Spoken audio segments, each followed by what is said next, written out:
Ladies and gentlemen, what's going on? Welcome to episode 137 of the ItsObviousGaming podcast. I'm your host, Preston Pugh, and I'm joined by my two best friends, Garrett Drake. Hello, gentlemen. And Jacob Alka. Hey, guys. How you doing? Guys, how you doing? Quite well. That's good. Jacob? I'm also very well. I'm also very rested, well, too. And I feel good today. Now, when you say rested, did you get many hours of sleep, or is it just a good night's rest? I got the appropriate, well, both. Okay. Appropriate hours, and I don't know, I felt good getting out of the bed today. You know, some days you just feel meh.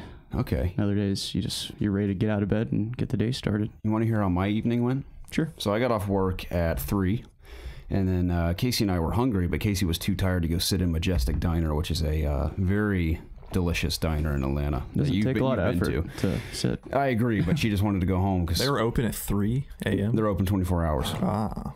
So, and I love that place. I'll go anytime, and it's always exquisite. But she wanted to just go back to the apartment. I was like, well, I guess I'll go through the McDonald's drive-thru, which I knew was going to be death. That and Cookout are right next door, and I swear to you, no matter what time of night it is, there's 30 cars in that drive-thru every single night. Well, it's a Saturday night. And, Yeah. You know. So, especially in Atlanta. So I get in the McDonald's line, and I waited there for about 45 minutes. And it was the principle of the fact that I was going to get this McDonald's because I waited in this line. And half the problem was there were 2 lanes. You know, there's 2 lanes in most drive-thrus these days. Well, my lane went through. I ordered. And, you know, it's common courtesy if you're familiar with these drive-thrus to kind of pay attention to who's where in the drive-thru. Because if your lane finishes ordering, then you pull ahead. But if the other person finishes before you, you're supposed to let them go so the line doesn't get out of order and everyone gets confused. Well, I had these clearly drug addicts jamming the music way too loud, windows down, just blaring, screaming and hollering in their car, completely cut me off. And I knew I ordered long before they did, but they just completely cut me off. I'm like, all right, well, that's not a big deal. I mean, it's going to suck for whoever's in the drive-thru window, but I'm going to have to wait. But whatever, it's fine. So then as soon 10 minutes go by, I waited there for 10 minutes. The cars finally start to move. Another guy pulls right in front. He looked at me dead in the eye too. He looked at me like, fuck you, is what he looked at me. He cut me off and he knew he did too. And I was like, what's the point of this? I'm like, we all have to wait the exact same amount of time. And now it's going to take even longer because they're going to be confused. So I wait another 15 minutes before we move again. I finally, a lifetime after this, get to the window where I have to pay. And they have this little slot because in Atlanta, someone will shoot you in the face at all times. So they have this slot to where they don't even just like open the window and be like, this is how much it costs. They open a little sliding door for you to stick your money in. So before I even stick my card in there, I like wave at her and she just looks at me like I'm an idiot. And I'm like, because I want to make sure I'm paying for the right thing. And finally she decides to like scream through the window like, what do you want? And I was like, I want to make sure I'm paying for the right thing. And she repeats an order, not my order at all. It's like something completely different. I was like, that's why I'm asking. I told her what I ordered. She's like, okay, I'll pull up that one. So finally I pay for that. I get to the window. They give me the bag missing like 4 things, of course. And then the other lady, when I showed her my receipt, looked at me like I just shot her dog or something. Like she hated me for telling her I was missing like 3 things. So it was a disaster. I finally get to Casey's apartment. We ate, got in bed at 5:30. Got back up at 9, drove here. Now I'm with you guys. But I feel great despite getting a super speeder ticket on the way back. So, Did you really? Yeah. Oh, dude. And I knew I was speeding too. I knew I was. How It's fast funny. were you going? I was going like 28 over. I was going 81 and a 55. And on the way back, I looked at my speedometer. I'm like, I should probably slow down, but I just was not in the mood. I don't know why. And I had a feeling I was going to get pulled over, and I did. Wow. Where'd you get pulled over? Exit 15-ish. Okay. So you were almost They had like 8 people pulled over too. They were out in droves today. I should have known when I saw the first car. I was like, that's not a good sign. Like 5 minutes later, I got pulled over. So. Wow. Other than that, though, life's good. How many points on your license is that? Probably quite a few. I've only been pulled over one over time for going like 8 over. No, I'm not asking like how many in particular you have, but how many is it for getting a super speeder? I have no idea. That would technically be my second super speeder ticket, but the other guy let me off with a warning, so I was headed to Disneyland, and he's probably like, well, I don't want to ruin your vacation.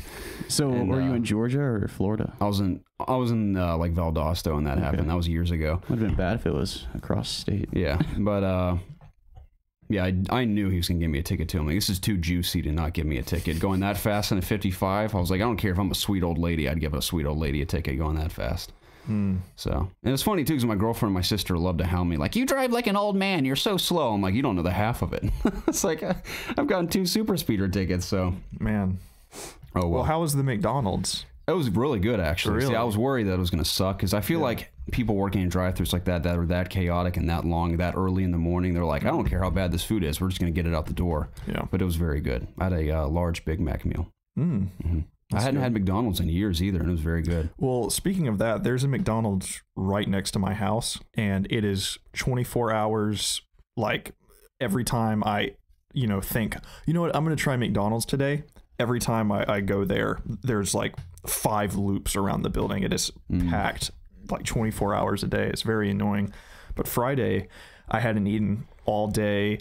I've been working in Alabama, and due to the weather this past week with it snowing in Georgia and Alabama and stuff, my schedule was super weird. So I was finally able to go back Friday, but I had to get there super early. So I had to leave my house at like 4, and we only could work until 3. So I just didn't eat. So I drove all the way back home, and I hadn't eaten anything. So Friday night, I'm absolutely starving. And I thought, well, McDonald's is right next door, so I'm just going to go pick up something. But like I just said, it was absolutely packed. So I decided to pass that, and I saw Wendy's in the distance. So I was like, I haven't had Wendy's in a while. So I went there and I ordered. Wendy's is delicious. Yeah, but there was a little bit of a line there. So I'm just sitting there for a while, and I look to my right, and there's Taco Bell's right there too. God bless it. I couldn't figure out which one I wanted. Yeah. So I got a 10-piece nugget and a single burger from Wendy's, and then I drove over to Taco Bell. No way. Yeah. Then I drove over to Taco Bell and got a chicken quesadilla, a Mexican pizza, a nacho supreme, and a cheesy gordita crunch. Holy crap, man. Did you eat all of it? All of it. That's incredible. I know. That's something I've never done. I've never mixed and matched fast food I mixed before. and matched, and it was spectacular. I loved that's every awesome. bite of it. Yeah, that was the only thing I ate that day, so I was able to eat all of it. Wow. So yeah, it was pretty amazing. And luckily, I didn't feel like death the next morning. That's what I was scared of. Like when I crawled into bed, I just knew that I was gonna wake up and just like crap the bed or something. But I felt fine. Okay. So thank goodness. Speaking of large meals, I ate an entire medium pepperoni pizza from Pizza Hut, and when I was in LA this past week. Yeah. And I gotta give a shout out to Los Angeles Pizza Huts, because every time I have Pizza Hut here, it's disgusting. And I hated on Pizza Hut for years because of that. I think it's just, especially in my area, whenever we'd order Pizza Hut, it just wasn't good. Yeah. But the last 2 times I've had Pizza Hut have both been in Los Angeles, and it's been amazing. Like, it was delicious. I was like, it made me rethink my mindset of Pizza Hut entirely. Well, yeah, I also had a negative. I didn't like Pizza Hut either because it gave me the worst food poisoning I've ever had in my entire life. And that's why I've always been hesitant even more so, is because of that experience. Yeah. Well, that's funny because about a few weeks ago, I actually ordered Pizza Hut because I had a coupon. It was just a regular cheese pizza, but the crust were those cheese balls that you could like peel off. Okay. It was just the coupon I had, and it was really, really good. So I'm kind of on a, I think differently of Pizza Hut as well recently. So. How do you feel about Pizza Hut, Jacob? You used to be employed there. Yeah, I mean, it's pretty shit pizza. But when it's good, it's good. Yeah, it can be. I mean I've always liked their crust. Still good. I don't know, something they put in their crust. Their crust is my least favorite part, but the cheese is where it's something that they put in it makes you have to just shit your brains out by the time you're done eating it. That's just for me anyway. I didn't have to dump, fortunately, after I ate that entire medium pizza. So if I have to order pizza, I'm really high on Domino's right now.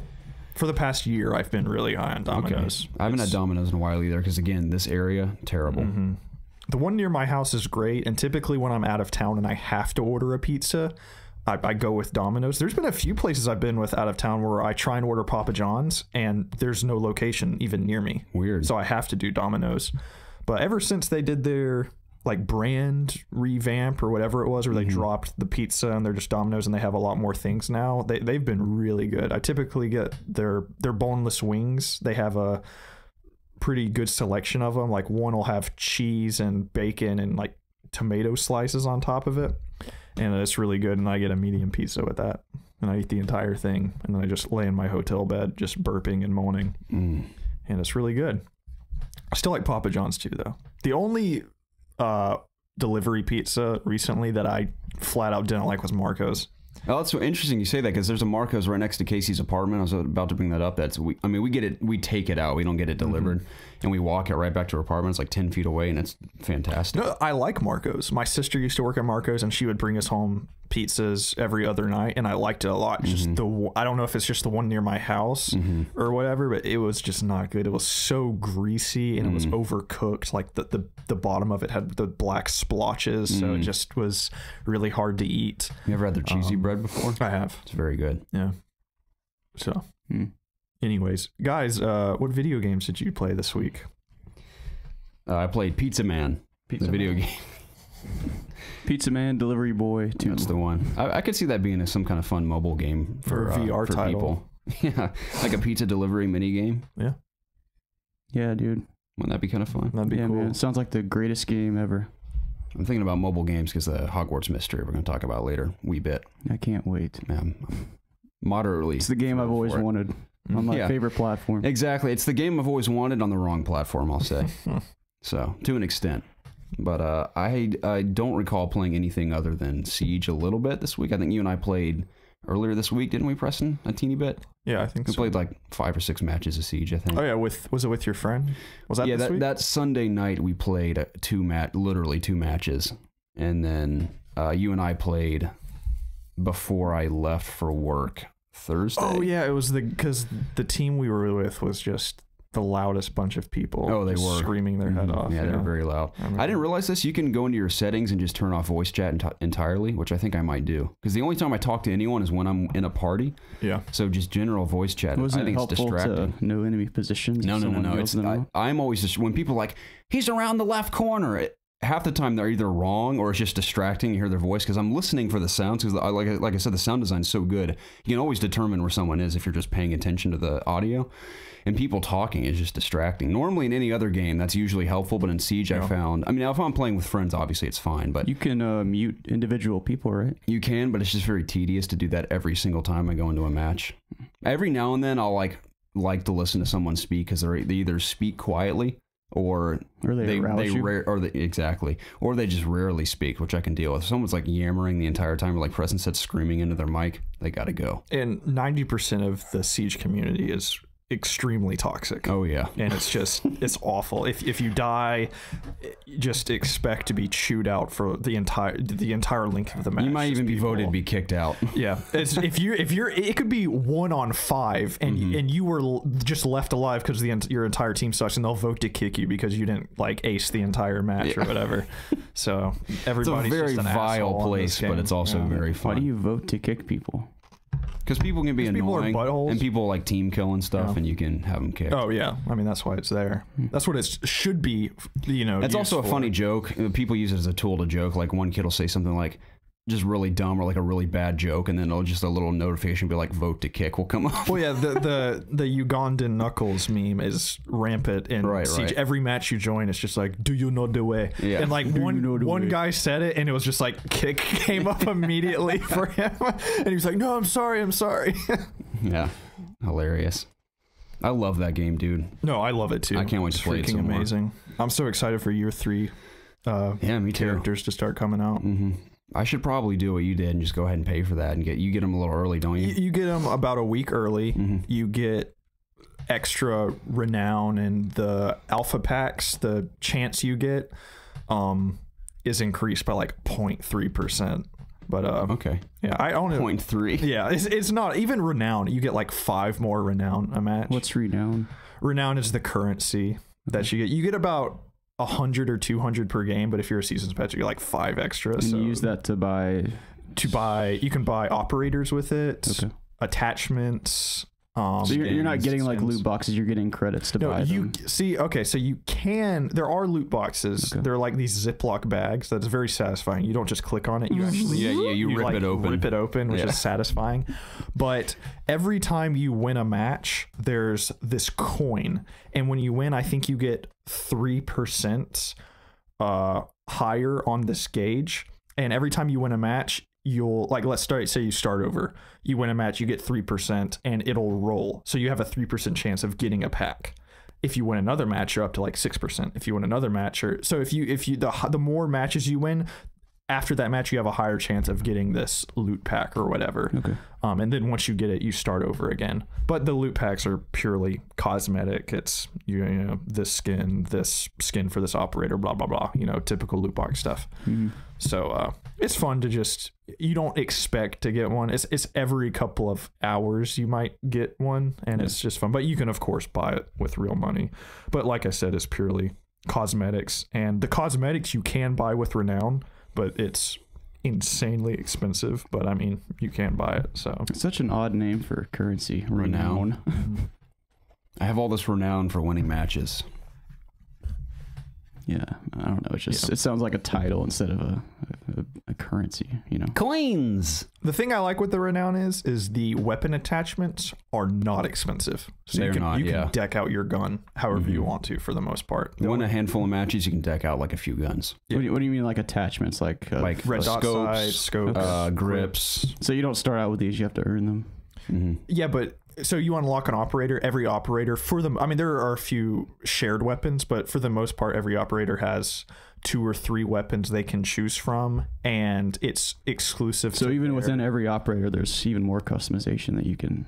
Yeah, but it's not like if I'm playing as Sledge, I can't throw any AR I want to with him. He can only have like a shotgun and I think an SMG. No, I'm just saying it's cool. Like if you could pick between an AR or a shotgun. Oh yeah, that completely changes the play style. No, exactly. And for the most part, you always have enough to renown. So even when you unlock this operator, you can automatically then go into their weapons and customize it the way you want to. And if you don't have enough around, you just need to play 2 or 3 matches, and then you have enough points to put a dot sight or whatever on them. So those aren't very expensive, which is awesome. The only things that are really expensive with Renown are the new operators from the DLC. Those are very expensive with Renown. They kind of want you to pay real money for them, which is, fine. It's DLC. The original characters in the game are fairly cheap with Renown, so you can get all of those easy.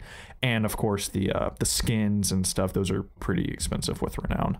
So yeah, as far as the overall economy in the game, I think it's done fairly, really well. So that's good, man. Yeah, that's really good. It's a great game. I wish you'd try it with us. Yeah, maybe one day. I think you'd enjoy yourself. It feels just like Overwatch. Yeah, for sure. There's a Winston character. There's a Tracer. Is there someone that zips around? What's that? Is there someone that zips around? They have different speed. Yeah, there's different speeds, but not like to that extent. Yeah. So nobody's telling. It's very grounded for sure. Mm-hmm. I played that SOS game in Los Angeles. Obviously I could talk about it here. No one would know a difference, but just so no one gets in trouble, I'm supposed to not talk about it till the 23rd, but I'll say it was pretty cool for now. Okay. So, I have some things to say about it that it's definitely interesting. It isn't on the surface. You're like, oh, it's just this, but when you really peel back the layers, there's a lot more to it than what it seems. So it was a fun time, and I look forward to talking about it probably next week. Cool. Mm-hmm. That's all I played this week, though. I also bought Rocket League on Switch. Played it for about 20 minutes, and I just was so bored. Is that what you decided to get for your trip? Yeah. Mm-hmm. Yeah. I should have told you no. Why? Because I could have known that's what was going to happen. I knew it would happen, but just there's so much rage and hype about that game, and I've played it a bunch of times, and I think with friends it's really fun. But playing, that's what I'm saying. I can't imagine playing that on a plane just by yourself against AI. Yeah, it was. That's the thing. There's nothing bad about it, and it's an awesome game. I just can't get into it for some reason. So, but I almost bought Golf Story. Yeah. But I didn't buy that. And I wanted to buy Rabbids, but it's still $60. And I was like, I can't drop $60 right now. It's not going to drop anytime soon. Yeah, especially because I know even if I had bought it, I would only play it every now and then anyway. Yeah. So. And Nintendo just doesn't drop prices for. Right. Well, I know that's not really it's kind of a Nintendo. I mean, it was on sale a while ago for half price. Yeah. So I've seen. Well, that's the thing. Like, if you're talking about Nintendo games like Zelda, Mario, those are never going to drop. Yeah, that's fine. Yeah, I thought I'll play Rocket League all the way to LA and back, and I just slept on both flights. So nice. It's a total waste of money, but oh well. Very cool. So that's all I played. What about you guys? Nice. I'll go next. Okay. I finished Nier Automata. All of it? I did. Yeah. Cool. And I watched, I played one of the endings because there's basically 2 main endings, I would say. And I played one of them. I watched the other one on YouTube. Very cool game, very cool ending. then I wasn't expecting like what happened. It was kind of cool. I mean, I'm basically just gonna echo many things that you said. The music, I loved how it kind of developed the more you played the game. The one thing the biggest complaint I had about the game was the world, just the colors, and it didn't really excite me, but I had already started and I wanted to finish the game, so I just kind of pressed through it. But I'm glad I did, because I enjoyed the story and how it kind of all came together. And I can kind of see how there might be a spinoff or a sequel to this game. I think it would be interesting. But I mean, that's all I really have to say about it. It's a good game. Even if I finished it last year, I don't know if it would have been in my top 3. Like I think I gave it my top 5, but many people like to say it's their game of the year, but it wasn't necessarily on that tier for me. But I still enjoyed it nonetheless. Played a tiny bit of Zelda, and just kicking away or nicking away at side quests. Is that what you were playing before we started the podcast? Yeah. I was doing a shrine quest actually. Nice. Yeah, just working on the DLC still. I've done I did the Gerudo portion so far. I finished that one completely, and that was fun. I like how they kind of throw you back into the boss fights and take away basically all your stuff besides a few things. I thought it was pretty interesting for what it is. And I played a ton of Overwatch this week. Like I played so much. The last 2 days my eyes have started to bleed. Not literally, but like my eyes hurt. Is that Overwatch League inspiring you to? I think so. Go hard. Yeah, even though I'm so bad at the game, I still enjoy playing it. I use my credits to buy a skin for McCree. Cool. So I'm enjoying playing him right now. Which skin specifically? A new one? It's Dallas Fuel. Okay, that's cool. Yeah, one of the That's your team, huh? Yeah. Is that the team with the kid who got like suspended or something for? Yeah. So you like the raunchy team? There's nothing good about this team right now.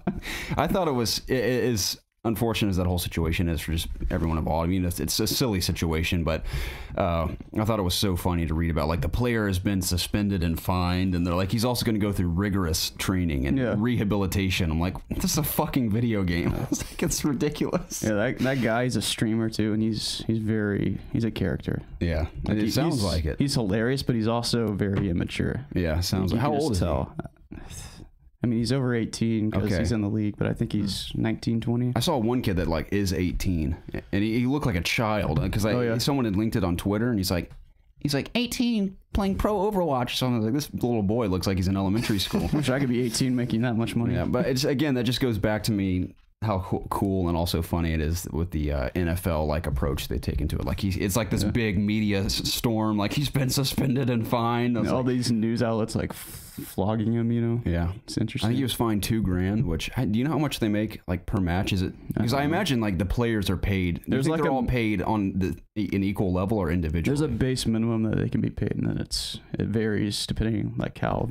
I don't know how true it is. Some random guy on Twitter said that he was paid like $50 a year or something. Really? Like crazy, but I mean, good for playing Overwatch. Playing a video game professionally? Yeah. I'd have to do some research, but it's several thousands of dollars. So several thousands of dollars. It's more than enough. I think they made like $4,000 in a season. That's crazy. But I heard that guy was suspended for the rest of the season, or like the first round of every match for the first season or something. I think there's only like 7 more games in the first season. So like I get that like it was a dumb argument or whatever, but at the same time I'm like, it just shows like the political climate we're in, where someone can say something that's you hear 1,000 times in any other situation. Well, he said something about someone that was. He said an anti-gay slur to someone that was gay. Right. So. Again, like, it's good that they all like made up like everything's cool now. Like they said they apologized and everything, but at the same time, I'm like, I don't know. I feel like 10 years ago, this would not have been like the response to that happening. They've been like, I don't know. I guess they're just trying to set the precedent where these kind of things. I get that. I get that. I get they want the league to make it as clean and professional. I get that completely. So that's what I took away from I guess nobody's is probably going to say anything again. Right, yeah. They don't want to be fined. And I know there's a lot of young kids, man. Yeah, I mean, but I think it's cool. They like nipped it in the bud. They're like, all right, this is took care of it very quickly. This is what's going to happen. We're not going to, have a environment like this. Yeah, I we totally want this get to be that. as professional as possible. So Especially when it comes to video games, where that's such a common thing you hear exactly. even today. So I'm kind of glad they did it. It's just like, let's make this, we're adults here, let's make this professional. You're going to be fine. In any other sport, if you did something like that, you would be fined. You know, I'm assuming you would probably be nowadays, fined. especially. So, yeah. I do think it's, again, I just think that's so cool though, because it feels like they're taking it that seriously. So as funny as that whole story is, it's good that they're doing that. Yeah. So, but that is all for me. Nice. Not too much this week. Guys, I'm in a predicament. Oh, I am stressing out about video games again. Why? I don't know what to play. I took another game off of my to-do list. I beat The Evil Within 2. Nice. Which I really like that game. I think it's really cool. The ending boss, although being a little easy, was visually awesome, and that's pretty much it. It was just a cool enemy. The mechanics of it were really straightforward and pretty easy, but overall the game is really cool. The story is whatever, but like I said, overall it's a cool game. So I checked that off my list, and I need to finish Resident Evil 7 DLC. I need to get around to that. I still need to nick away at Xenoblade, and I bought Final Fantasy 12 for PS4 a little bit ago. I installed it on my PlayStation, but I haven't gotten around to it yet. Is this the Zodiac Age? It's the Zodiac Age, okay. yeah. So that's kind of my predicament, is I almost jumped into the Zodiac Age, but I thought, dude, you have Xenoblade, which is newer. It's something that I enjoy a ton, and I need to get back to it. So I know I need to start that game, but it seems like every time I sit down to play a video game, I want to listen to a podcast, or I just don't really want to get heavily invested in a game as big as that. And this is where it gets weird. But on the other hand, I really want to. I'm looking at games like what's that? Kingdom Come, Deliverance or something like that. So I'm looking at the first person realistic night game. Yeah. Okay. I'm looking at games like that, and I'm really interested in a game like that, because I want a giant open world game to get lost in. And granted, Xenoblade isn't like some massive open world game, but it is a very big game that you can get invested in. But for some reason, I want something more Western to get invested in. Like, I'm really excited for this week, the Assassin's Creed DLC to come out. I think it's the 25th, I believe. I'm really excited to get into that. I really want this Kingdom Come game to come out, even though I know we kind of discussed it off the podcast. I'm kind of about it. Like, there's a lot of cool things about the game, but there's also a lot of jankiness to it. Like, the combat just doesn't look very satisfying. I love the running animation of all the characters too. It's funny. Yeah, that's what I said. There's a lot of stuff about the game that's really funny, but a lot of stuff that's really cool. Have you even heard about this game? No. They're trying to be super realistic, and you play as a knight, I believe. It's like I guess looking at it, it's a really realistic Skyrim without any fantasy elements. That with like what's that game that came out? Ubisoft game, the sword game. For Honor. It's like a realistic For Honor with a much more grounded For Honor. The combat's first person. There's like a wheel where you have to block in specific angles and stuff. It's just very realistic. Like, to sneak, I think you have to put on different type of armor and stuff that's, quieter. Like, they go out of their way to make it as realistic as possible. But it's not, I don't think it's published or even developed by anybody big per se, so it has that indie jank to it, but the concept is really cool, so I'm looking into it. So even the world and like the approach to the designs of the costumes and the characters and everything, they look what I assume would be true to the era that you would research, because it doesn't look like really cool looking armor and like really cool looking thieves and stuff. It looks like that kind of weird, I don't know what century that's from, like 15th century maybe. I have no clue. Something like that. Yeah. I mean, it looks goobery, but it looks real too. Yeah, that's what I mean. Yeah, so, it looks cool, but it also looks realistic. You look cool, but it isn't like, For Honor, they're like super decked out, like stylized looking knights, where these look like the real thing, sort of. Okay. And even when you wear like a knight's helmet, let's say I want to wear heavy armor, you wear a knight's helmet, there's like that slit you can see through. When you wear that helmet, that's all you have is a slit to see through, and the rest is just black. So it's like you're wearing the actual helmet. It's like your view's obstructed, but you can take a few blows to the head and you can survive longer. Yeah. But if you want to be quicker, you'll wear lighter armor. Yeah. So it's kind of cool. Yeah, it's things like that. That's cool. I appreciate it, but I'm definitely waiting for the reviews to come out for that game, but I hope it does really well. That would be really cool for those people, and I know they've been working on this game for a very long time. I believe it was kickstarted and everything, so hopefully it turns out really cool. I also saw, I know the release date for Final Fantasy 15 PC was outed, and I want to play that game again so bad on PC. I wanted to throw something in about Final Fantasy real quick. What games you haven't played? No. So when you mentioned Final Fantasy 12, the Zodiac Age, I remember at E3 last year, we went to one of the last days we were there was for the Bandai Namco meeting where we played that. We played a dirt bike game. We played, what's that game that tanked that came from the Saints Row developer? Agents of Mayhem. We played that and a couple other things. But I was first up to play Zodiac Age, and like, sir, would you like to play Final Fantasy 12, the Zodiac Age? And I was like, yeah. So they take me over to the thing, and you know how I feel about Final Fantasy. I don't think it's bad. It just doesn't grab me at all. So I stand there. One, right? So I stand there. I've played all the way through 15, and I've dabbled in like a couple more, and I've just never finished them because they don't grab me. Which is weird because I know Kingdom Hearts isn't the same thing, but it's a similar approach. Like how that's the 12 is. All of them are so different. 15 by far is ridiculously different than any other one in terms of the setting and the combat and everything. So I'm playing as these characters, and I run into this weird cave and fight a bunch of stuff that just is so disinteresting to me. And I'm standing there and I play for about 15 minutes. I'm trying to figure out where to go and do something productive in the game. And it gets to a point where I'm looking at the screen, and all of a sudden I just like start checking, because usually someone standing behind you watching you playing will explain things to you, but they just walked away. So I like look over both my shoulders to make sure no one's paying attention. I just like put the controller down and walk away. And went somewhere else because like I don't know what to do here. So it was funny. And then I went and played Agents of Mayhem, and I was like, this is kind of fun. And we all saw what happened there. It didn't make me want to buy it, but I think that's what pretty much every review said too. Yeah, like it was just kind of fun. Like, I think the one mission I played, I'm like, oh, I can see this being fun, but apparently every mission was the exact same way. So, but yeah, then I played a dirt bike game, and that was it. Nice. Bandai Namco. No, that wasn't Bandai Namco. It was what was it? Whatever, Square Enix, I think. Was it Square Enix? That does what? Final Fantasy. Yeah, Square Enix. Okay, that's who it was. Things Bandai Namco is where I got my ass kicked in Dragon Ball Z. I thought you were talking about the dirt bike game.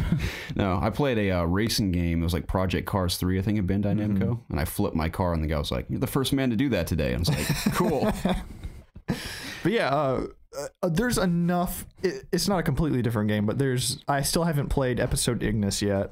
There's the off-road vehicle DLC. I think is the Ignis DLC just like a giant cooking simulator? Yeah, exactly. Is that what you do? That's where he learns all these recipes. How funny would that could be really creative with that. If like it's all about him wanting to make the ultimate recipe, but of course you fight enemies and stuff along the way, but it's all in a journey to get the ultimate recipe. That would be hilarious, dude.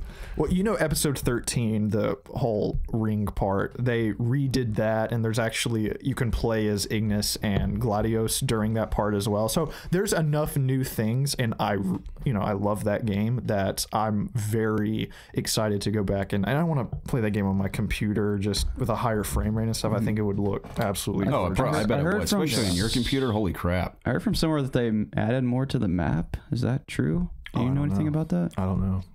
I don't know. There's just enough stuff, though, little things that make me really want to go back and play it. And I know it comes out in March, I think. I don't know. It depends on what else is coming out around. But so far, there's not a lot in the future. I mean, I know Ni no Kuni 2 is coming out at the end of March, which I'm very excited for that as well. I know Far Cry's coming out at some point, and I know I'm pumped 15 for that. Will kind of be specifically out, just to goof off in that game with you. Far Cry? Yeah. I'm excited. I'm just, like I said, I played so many things this week trying to find something to capture my attention. Dude, I downloaded the Prey demo and played through that on PC. And I know it's just random stuff that I'm just having the urges to play all this old stuff or something. Did I see you on Destiny this week? I thought I got in my battle.net. Yeah, I played Destiny too. I was just trying to, like I said, I'm trying to find something, anything to just grab my attention. You know what I think it is? I think it's, like you said, there's a lot of stuff to play, but at the same time with PC now, everything is so accessible and so cheap. Yes. That's the biggest problem. I have like 80 games on my list, and I'm like, I want to play that and that and that, and I don't know what to play. Nothing can... It's a very real problem as a game. Nothing's holding my attention. Like I said, I finished Nier. I finished Evil Within 2. I'm going to hop back in Xenoblade. I know I'm going to do that. I might actually do that this week big time. I need to finish Zelda. So there are things I need to do, but there's nothing urgent for me to get to, if that makes sense. Like nothing that just came out that I really need to finish. So I am in this point where I'm just bouncing back between different things. But like I said, I downloaded the Prey demo, which, dude, as I can say, it is so much better than the console version. It's like, I bet. Insane. I bet does it feel silky smooth? Oh, it feels incredible, dude. Nice. Combat is actually somewhat fun on the PC version. Aiming and stuff on, I mean, I platinumed the game. I beat it 3 times on PlayStation. So it by no means is a bad game, but the combat is so janky on console because the aiming is just super weird. So just resolving that with mouse and keyboard makes it way better. So if that game goes on sale, I know neither of you guys played it, but it is worth checking out, especially on PC, because like I said, the combat is way better, and the world and stuff is super cool. The soundtrack is freaking awesome in that game, so I definitely recommend that game for sure. Like I said, I tried Destiny again. I'm just playing through the story mode. I was just listening to a podcast, so you know, Destiny's fun enough to just turn your brain off and shoot stuff while you listen to something. So is Ghost Recon Wildlands. I played some more of that as well. Like, the more I play that game, the more I'm getting into that game. I don't know if I talked about it on the podcast, but I know I told you that I actually did hit a point where I was upgrading my guns and did a few more missions, and it actually kind of connected with me, and I'm having a lot of fun. I do like, it's kind of like Metal Gear Solid 5, where you can just kind of attack any area like you want to. There was this one base up on a mountain, and I landed a helicopter up on this hill, and I just started. Are you talking about Metal Gear right now? No. I said like Metal Gear Solid, you can. There's a compound. Wildlands. Yeah, sorry, I zoned out for literally 5 seconds. That was fine. Like I said, like Metal Gear, you can, you know, see a complex and attack it from any angle. That's kind of how I'm playing Wildlands.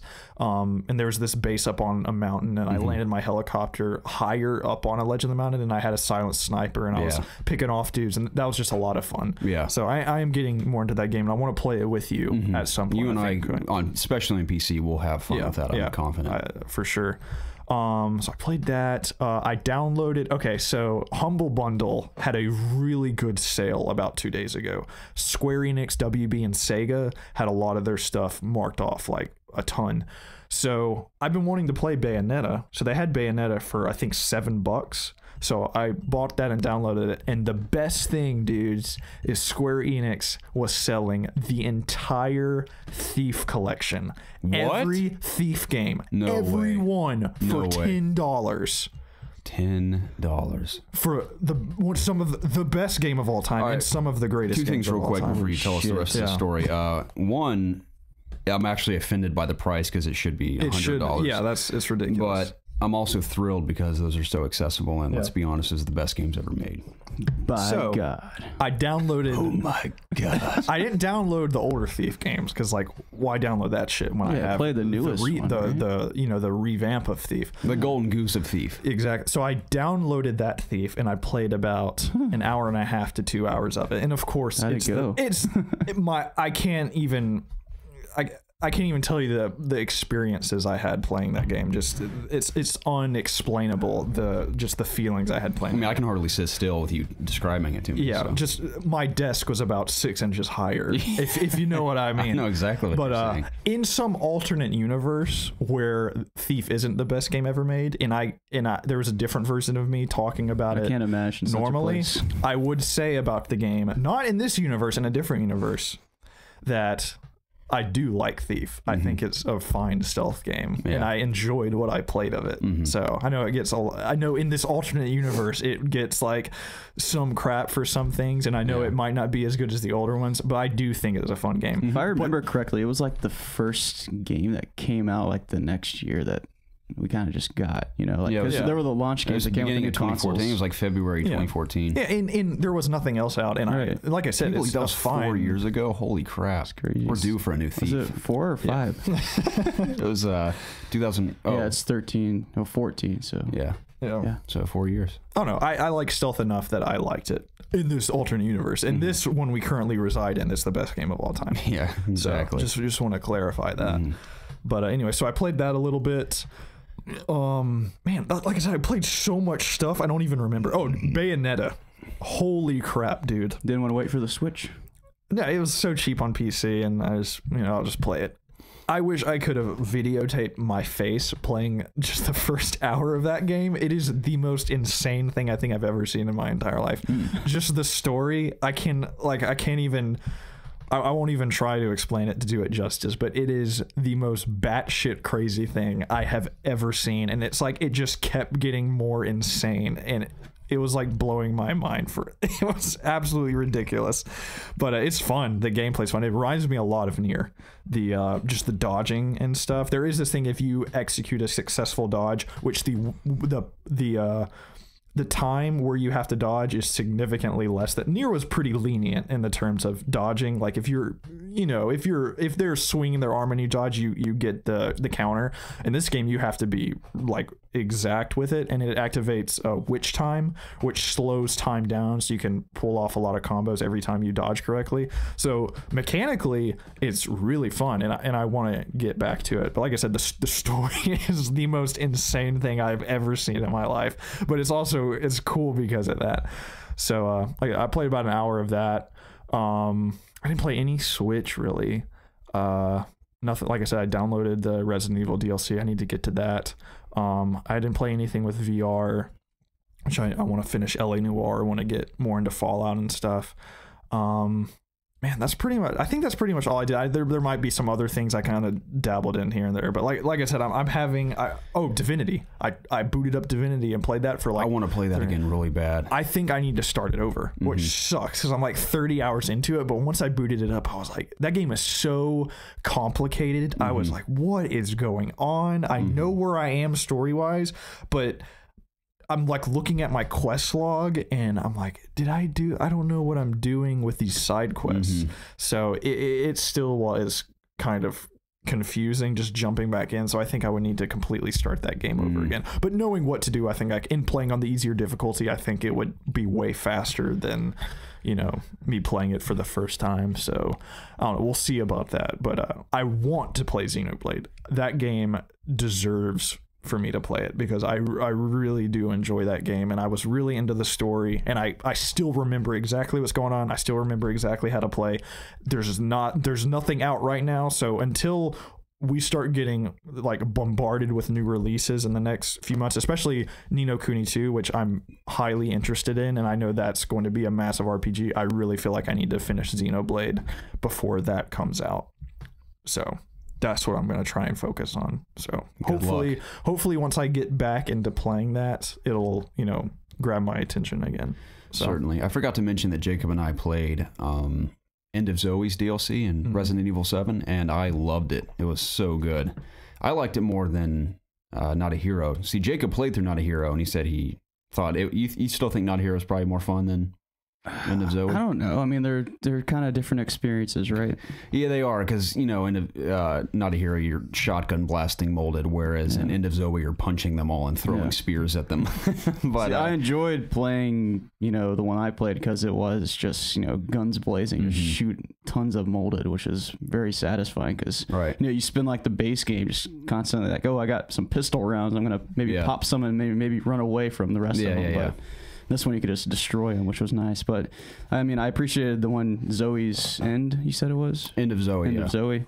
I enjoyed just watching you play that, just because it was so different, and it was a lot more spooky, I would say. And I mean, I just like the new things that they did with the whole punching mechanics, and just what else did they add? There was a couple other things. I think just Joe Baker, the brother of Jack Baker, is easily my favorite character in the entire game. He is so funny, dude. Straight redneck, lives in the swamps, I guess. And he's like, Zoe! But the way he responds to just punching molded, he's like, I'm going to kill these things with my bare hands. You're like ripping their heads off and like cutting them in half and punching them to death. There's something you get at the end of the DLC that's really cool, and I like that they capped it off with that. If you know what I'm talking about, without spoiling it for Preston. Yeah. There's a really awesome How does weapon the you get. Story tie up? It takes place right after. It's basically taking place simultaneously with Not a Hero. Oh, okay. Because, Chris Redfield goes into the mines to look for, what's his name? Lucas. And then Joe goes to look after Zoe or something. Okay. He finds her. And he goes on that Yeah, like quest the to game find literally a cure for picks the up. sickness that takes over. Gotcha. The game picks up like you're sailing away on that boat. Yeah. And like Zoe's behind. Yeah, So yeah. Yeah. That's where it picks up on the dock. Yeah, it does tie. It's like a nice bow at the end of Resident Evil 7. Like it's a perfect ending. Okay. Which I will say, because after cool. it was very satisfying too, and I enjoyed Because it. this is the last bunch of DLC, I believe. I'm pretty sure, yeah. And it would make sense because I think it ends perfectly. Okay. Yeah. Cool. So, but yeah, Chris Redfield's also a great character. Is it long? No. We blew through it in about an hour and 15 minutes. Okay. I just need to play it. Yeah, it was really solid. I haven't had a chance to edit it yet, unfortunately. I don't even know if it'll come out this week because I'm so incredibly busy between not only COG stuff, but a lot of school and work stuff I have going on. But that will come out eventually. Jacob and I had a lot of fun with it. There's a lot of hilarious moments in our walkthrough, so it'd be a good one. Was it scary? Did you jump at all? I only jumped a couple times, and they were cheap jump scares where something would jump out from like a swamp. It was usually the big gate. I was more scared of the gators than the molded, because we've been there, done that with the molded many times or whatever now. But the gators, man, giant, especially in VR, they're huge in the swamp, and they'll come swimming after you and stuff. You have to kill them with spears, so it's fun. I will say in VR, it's especially fun to throw the spears, even though you're not like physically using like a move controller. Just moving your head and aiming the spear was fun. That's cool. I think that was one of my biggest gripes with the Evil Within 2 is that I'm not going to say it wasn't completely not scary, but a majority of the game was just not scary. There were a few sections here and there. There's this enemy that follows you throughout the game. Is it that big creature with the arms and the buzzsaws and stuff? That's a few times, but... Are you talking about the shadowy creature? The shadowy lady that kind of came... The one that made me scream. Yeah, you can't kill her. Every section with her, you have to sneak past her. So those were a little... would creep me out. Those are a little creepy, but for the most part, the game, like I said, the only times it would get me would be with cheap jump scares where I would go into a room and a guy would just jump out from behind a crate, and it was just like, oh, like right. That's pretty much the only reaction it got out of me. But yeah, it wasn't that scary. They need to crank the scary meter a little bit more if they do an Evil Within 3, which the way the game ends, they definitely ends it like, well, if we never do a third one, at least it ended. But there's after the credits, like, ooh, there could be a third one. Kind of like the end of Halo 3, like, yeah, this is here in case we need to make a new one. Yeah, that's exactly what they did. So depending on sales, I guess, and critical reception. It was almost as vague as, sorry, it's not really spoilers, but like a computer turns on and they're like, ooh, maybe. It's kind of like the Cyberpunk tweet beep. Yeah. So basically the same thing. Did you play the Dragon Ball beta? No. So you've yet to play that then at all? No. It's really awesome. I know. I want to play it. I watched y'all's video on it, and I've seen other people play it, and it looks so fun. Now, let me ask you this. Obviously, the first thing somebody would notice from that game is it's just breathtaking. It is. It looks absolutely gorgeous. I was thinking, because these aren't 2D models. These are 3D models. Why can't we have a Xenoverse looking game, a third-person Dragon Ball Z action game that looks like this? Is that possible? What do you mean? That just looks graphically like this game. Like, because this is... like, every single game that comes after this now that's based on an anime is going to look like shit compared to this game now. Right. I know the Naruto games looked fine, but... like they said, these aren't 2D things, because maybe that could be an argument like, well, this is a 2D game, so they can make it look like this, but they've said these are 3D models. So any other game that isn't 2D, that's like a third person game, I'm assuming it can look like this.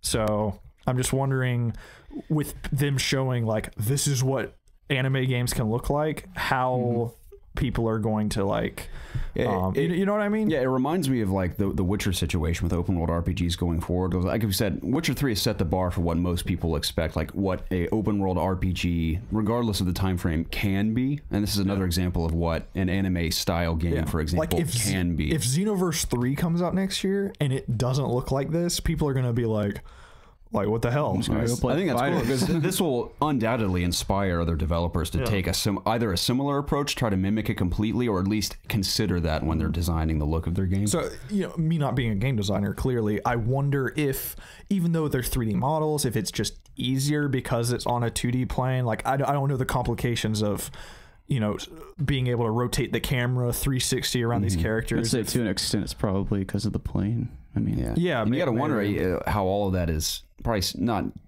not this drastic, but similar to how Cuphead, they hand draw a lot of it. I'm sure all these are drawn to a point where all the different animations and they combine all those drawings. But to, do certain like things. they said, it's a 3D model, so I know that. So I don't know. It's I like would just a weird blend of the two. Yeah, because that's what I'm saying. It looks 2D, but it's 3D. And you can tell, it's especially when the camera rotates and stuff. Yeah. I mean, I know that somebody at some point is going to be able to make a full-on third-person game with graphics like this. I know at some point it's going to happen. So I don't know. I was just thinking maybe this game has shown that it, is feasible now.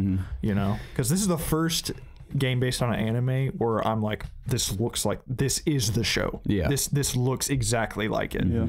So I'm almost buying it on principle alone because one, it, like we said, it's gorgeous. I just want to look at it more, and also I'd like to be half decent at it because I've played almost every single Dragon Ball game that's been since PlayStation 1 and onward. Like I started with Budokai and played almost everything since then.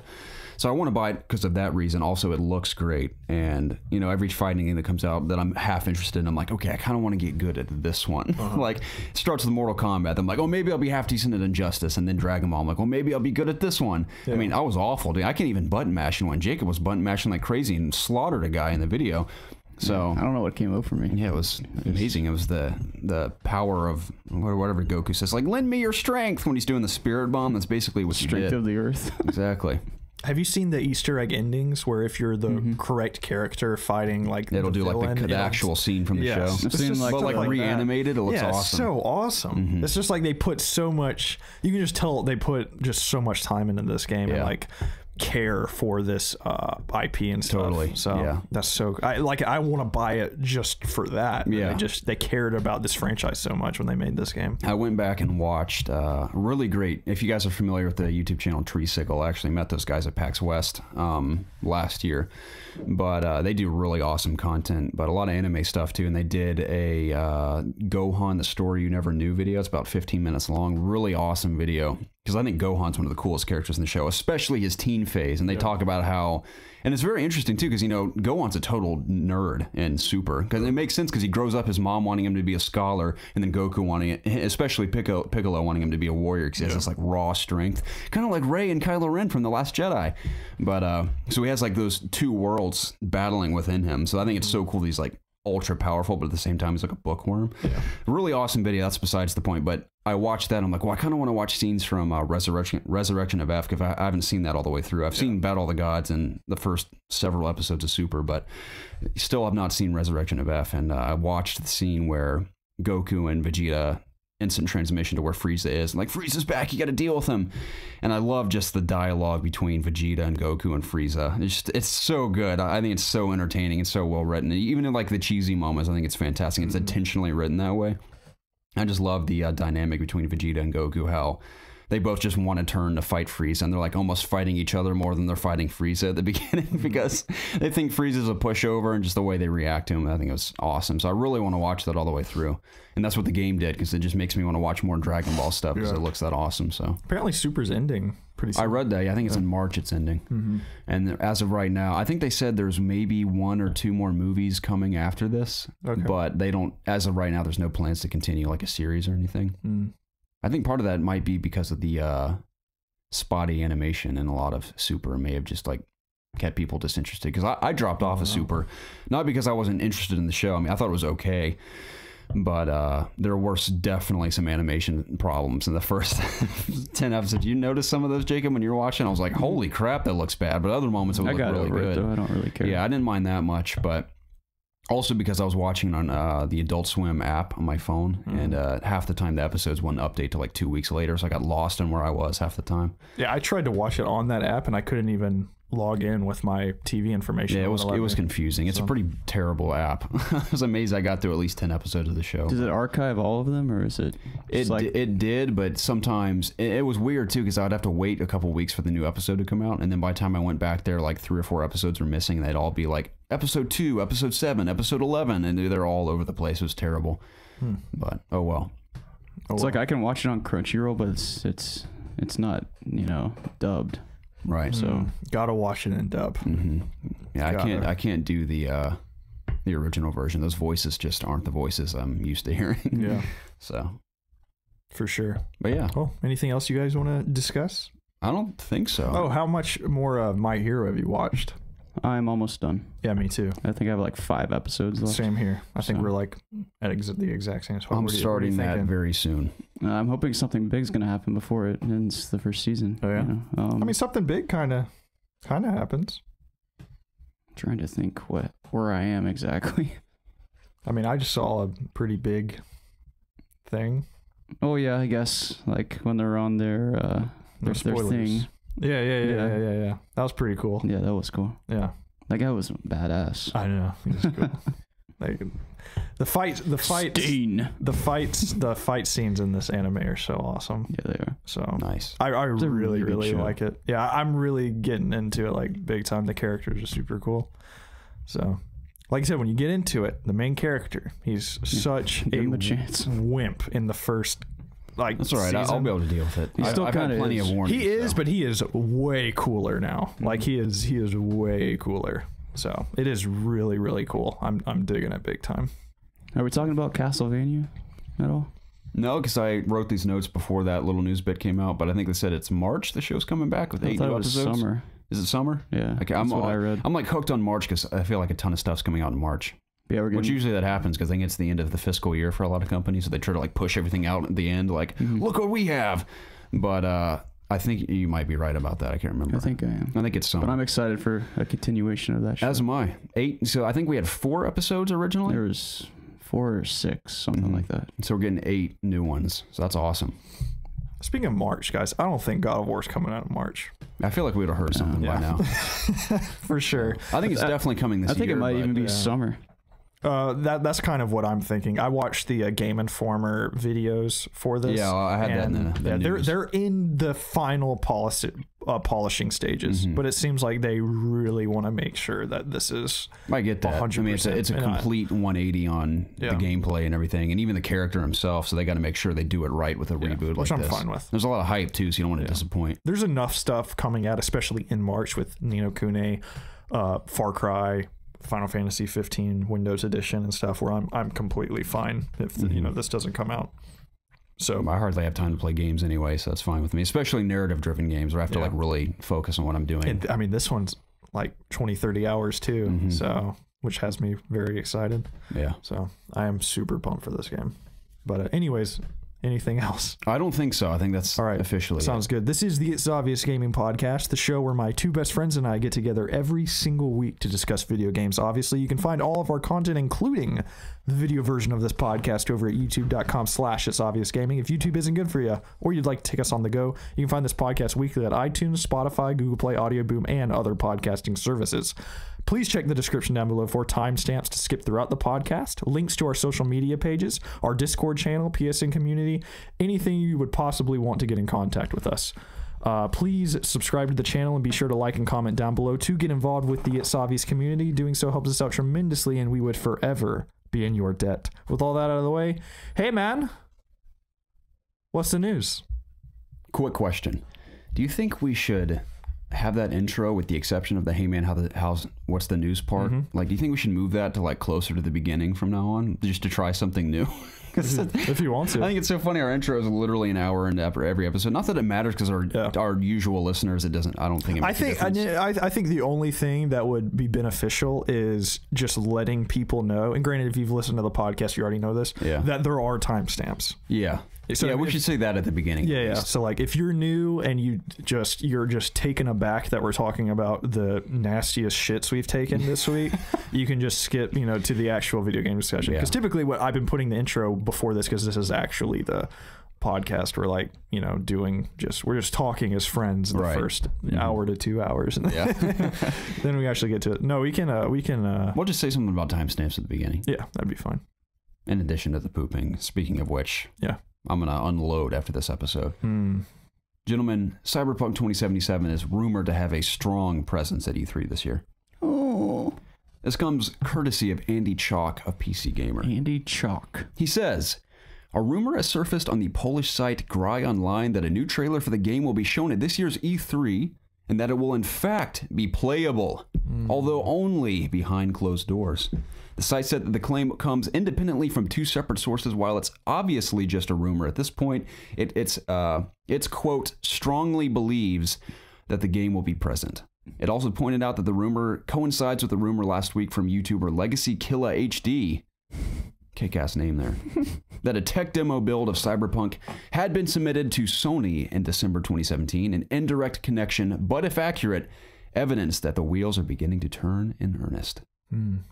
That would be absolutely thrilling. That would be. Trailers, one thing, trailers really don't excite me. Trailers look awesome. All the Witcher trailers are gorgeous and they're super cool, but everyone in the world wants to see gameplay, obviously, especially from CD Projekt Red coming off of Witcher 3, because everyone's like, what the hell is this even going to be? I think it's safe to assume a lot of things, like it's probably going to be an open world RPG. I think that's obvious. But how do you approach a world of that style and that scope with their touch? So a lot to look forward to there.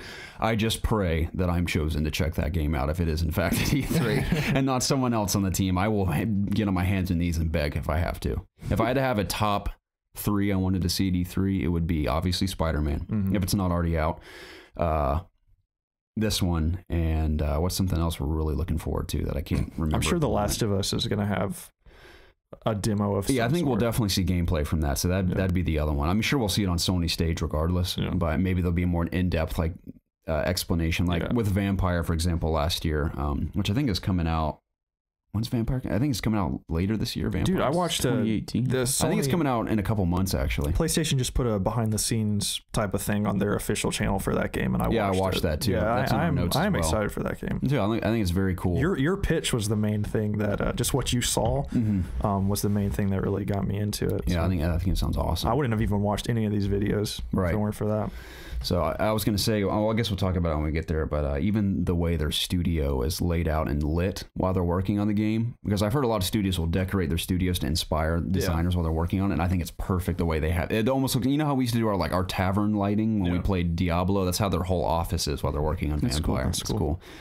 But yeah, I'm super stoked about, obviously we're all stoked about Cyberpunk, but I hope this rumor is true, and I hope and pray that I will see it 2020. I'm calling it. That's my I think that's my guess. A totally reasonable prediction. Because if we're having a behind scenes demo in 18, I think it's going to be another. Even with all those posts that CD Projekt Red was putting out about, we need to hire a vehicle artist or something no time or no time soon. It's not going to be for a while. So regardless, very exciting. I hope we see even the slightest bit of gameplay from Cyberpunk that will undoubtedly probably evolve 1,000 times after that to become what it eventually is. But because I think we saw some differences in some Witcher demos before it came out too, like the evolution. Like I said, I don't know if I talked about this last week, but I just have a feeling that this is going to be next gen.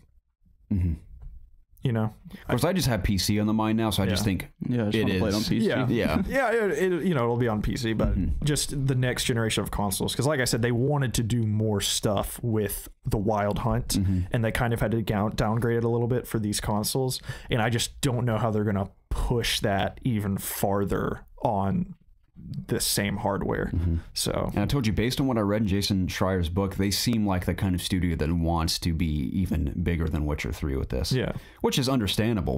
But again, I hope they don't overextend themselves to where it just is almost unnecessarily huge, and it almost like suffers because of that. But again, I have the utmost confidence in the studio. I've heard some people debate that The Witcher 3 was too big, and which and that's what's funny is the CD Projekt Red even admits that. They're like, we do think we may have overdone it a little bit because they were so concerned about it, and one, being too empty, but two, not being big enough.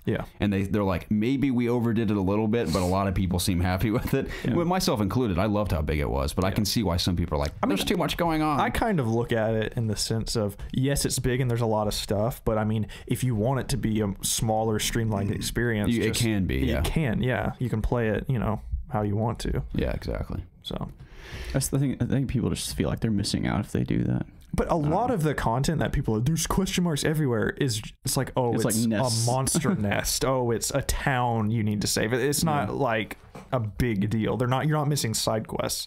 I didn't get all the question marks and stuff. I did all the side quests. I initially set out to, but like halfway through, I was like, I can't. That's what I'm saying. this. I think after the first couple of question marks, you kind of understand that, oh, this is what these are. Yeah. I can decide right now if I feel like doing these is integral to my experience or not, you know.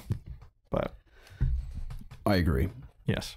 I wanted to touch on God of War for a couple more minutes because you watched the videos. I had intentions to watch them, but I haven't had time. I watched about 30 seconds of one where they discuss Kratos' axe and all the development that went into it to make it feel flawless. And that's what has me excited about it, is that it seems like they've intentionally made it as fluid and satisfying to use as they possibly can, which is the intention of, I imagine, of every developer, to make something feel good to play. But especially coming off of God of War 3, where the gameplay is meant to feel very fluid and silky smooth as you're slinging your chains of chaos around or whatever. It just feels good to play. And I like that even though the cameras changed, the characters changed, even the settings changed, it's like an entire reboot. They still seem to have maintained that classic God of War feel. Like whatever weapon you're using, it feels good to play. It doesn't feel stiff or anything. So that's what has me very excited, is that just based on the 30 seconds I saw, is that basically what the idea was with his axe. Is even though it's a brand new weapon, it should still feel like really good old fashioned God of War gameplay. In the sense where it just feels good. I don't remember their use. exact words, but they were trying to figure out a way to, you know, with the Blades of Chaos, there were chains connected to his arms, so it could come back. So they kind of went through the process of like, well, how can the axe come back to you? Right. And so they put like magical elements into it to where it can, you know, fly back to his hand and stuff. So I wonder if there would be like an Easter egg of his old weapons. they did say they will explain what happened to the Blades of Chaos. That's cool. So I'm pretty sure that was in one of the videos I heard. Something interesting I heard is when they initially made God of War, the action adventure type of hack and slash game had been dominated by the Japanese market, and it was almost like a challenge to them, saying like, we can hang with Devil May Cry, we can us as a Western developer, we can make a game like that. And I think that's kind of stayed with them until this day, that they just have so much to prove that they can make a game like this and it be incredible. So there's just a lot of, you know, pressure on them, and they based on, I think it was the last video that Game Informer put out where they were kind of talking about the final polishing stages, that like I said, that they're making 100% sure that they are making a game that is up to the standards of what people that play God of War expect. So that's wonderful. Yeah. And you would obviously expect nothing less, especially because Sony has this amazing lineup. I think I always think about Horizon too. I mean, of course, every game has glitches. I mean, it's impossible to find all of them right out the gate. But even Horizon from the start was just solid. Yeah. Like it just felt like one of those polished games I've ever played in my life. Yeah. And it's great to think that Santa Monica, or Sony Santa Monica, is also taking that same approach. Like, we want it to be as perfect as it possibly can be when it comes out. Yeah. So I'm thrilled, of course. No, I know we all excited are. for the game. So and I just love the whole evolution of him as a character. I mean, obviously, there's still a lot to learn about him in this new game, but just looks alone, I love just the complete revamp of the franchise. I think it's so cool. So, sounds good. Yeah. Yeah. I'm excited. Oh, yeah. Speaking of exciting things, obviously, we're all losing our minds for the new Spider-Man game. And we've received through tweets new gameplay details that to some may seem very minute, but to me is exactly, I mean, word for word what I wanted in the game. And I am so happy about it, because I wasn't ever concerned about it, because, you know, we've seen gameplay from the game. But when he was web slinging, I'm like, that looks fantastic, but he's not doing the one thing I love to do in Spider-Man video games, which is swan dive and swing at the last second. And that is literally what you can do in the game. And this comes from Mario Brash of COD Connected, and there's the tweets afterwards from one of the lead designers who discussed this. But he says, we learn more about the web-slinger's abilities via Twitter, where Insomniac art director Jacinda Chu mentioned some gameplay aspects. For one, players will be able to swan dive like nobody's business. You can dive toward the street and swing back at the very last moment. Moreover, the devs found a way to make the landing fun. According to Chu, the team stayed true to the character by giving him his stylish landing moves. And when you land, there will be no fall damage. Isn't that interesting? You can fall from 1,000 feet and there's no fall damage because he always lands safely.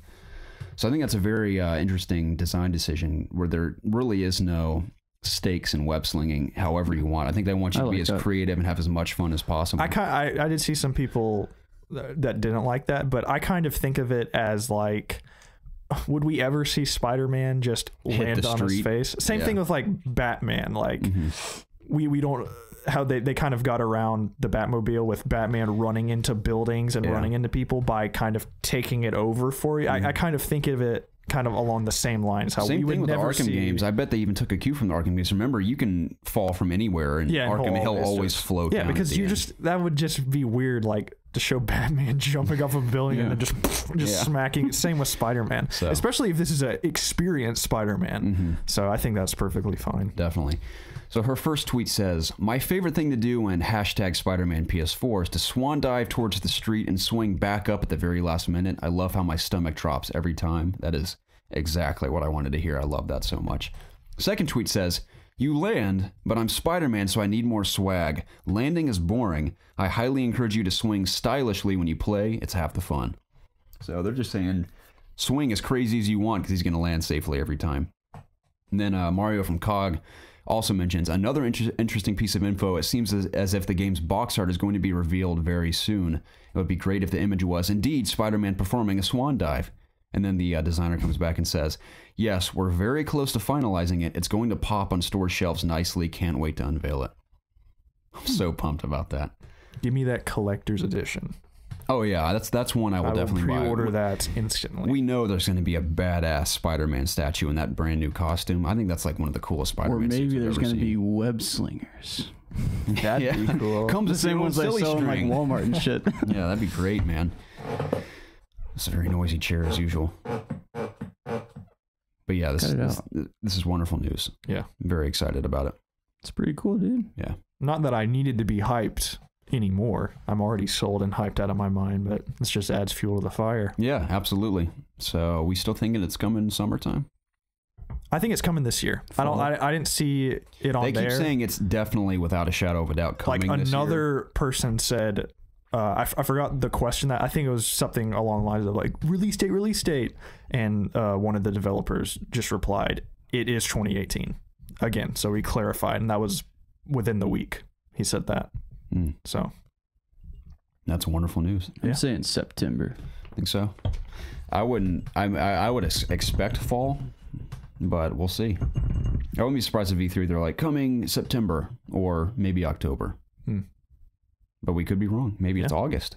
Seems like developers have learned this generation, especially, not to give release dates and have to delay them over and over again. Like Arkham Knight. What happened to Arkham Knight? How many times was that delayed? Like a whole year? Longer than delayed that? A few times. I mean, look at God of War. They're in the final polishing stages, and we still don't have a release date. Right. So it's crazy. I don't blame them at all because you never know what you might encounter. So. Yeah. Cool. Fortnite has had quite the impact, it seems. Not only their player count, which is totally understandable considering all the platforms it's on, and Battle Royale is free for that game. So it doesn't surprise me they have 40 million plus players and 2 million concurrent, I think, at the moment. So that's harder to judge because it's not on Steam. So I know that that's mostly an estimate, but I guess that's based off downloads and stuff they received from all across different platforms. I mean, I've downloaded it, but I haven't played it. Yeah. So I mean, Battle Royale is super fun in Fortnite. I've only played it maybe 10 matches, I should say. And I enjoy it. I want to play more of it because it seems all the rage right now. But I still like PUBG. I think we talked about it last week, my stats where I played 58 matches of PUBG, and I still feel like I've hardly played the game. Yeah. So I want to play both of them, but there's also that I'm not going to read the whole paragraph because I'm basically explaining what it says, but the map received a very in-depth update with all the areas that it's cool to see that just the image alone of the map zoomed all the way out. It was once very, very green, and now it's very more colorful. Not just because like, oh, we wanted to add more colors, just every area is more detailed. Like I think you can go into the there's more stuff on it. Yeah, there's just more things, and it's all just more detailed and makes every area kind of feel unique, which I think is pretty cool. So I'll probably play that maybe this week if I'm lucky, maybe a couple rounds, just get a feel for it again. Okay. But it's pretty cool. And it was wild news for me too to hear that. At the same time, not surprising, but it has surpassed downloads for over PUBG just because of its accessibility. Crazy. But pretty wild, man. And knowing how Bluehole or PUBG Corp has reacted just to Fortnite coming out with Battle Royale, even right out the gate, I can't imagine how they feel about that statistic. So they seem like the kind of company that's like pissed off about that, but at the same time, like just be happy about the success you've had and just continue to iterate your game however you need to. Success and stuff. So I wouldn't care too much. And it sounds like almost everyone's trying a battle royale thing now. We got Hunt Showdown coming. We have that Escape from Tarkov has elements of that. Even the game I played in LA has elements of battle royale to it. I actually looked into that game. Which Escape one? from Tarkov. Tarkov. And I don't know if it's necessarily my cup of tea because it seems very PvP based. But surprisingly, the graphics and animation and stuff look really, really good for that game. Surprisingly, for it to be like a early access game. I think it's made on like the Unity engine too. I think I read that. So it looks really cool. It does. Yeah, I want to try it when I imagine it'll come to open beta at some point or early access or something. It's expensive to get into. It is, yeah, like, for the closed beta. Ridiculous. Like you can pay like $100 at one point to get some stuff in it. So I know that other games in beta right now too. I can't remember the name of it. It was at Xbox's E3 conference last year. It's a battle royale mode, but it looks kind of comic booky. I can't remember the name of it. I already forgot. I can't remember the name. Doesn't ring a bell. I know what you're talking about. I don't know. Because remember they had the guy come out on stage and was the like announcer. announcing? Yeah. I do remember that. So that's what it is. I can't remember the name. Anyway, we kind of discussed this last week and what we hope to see in a new Fable game.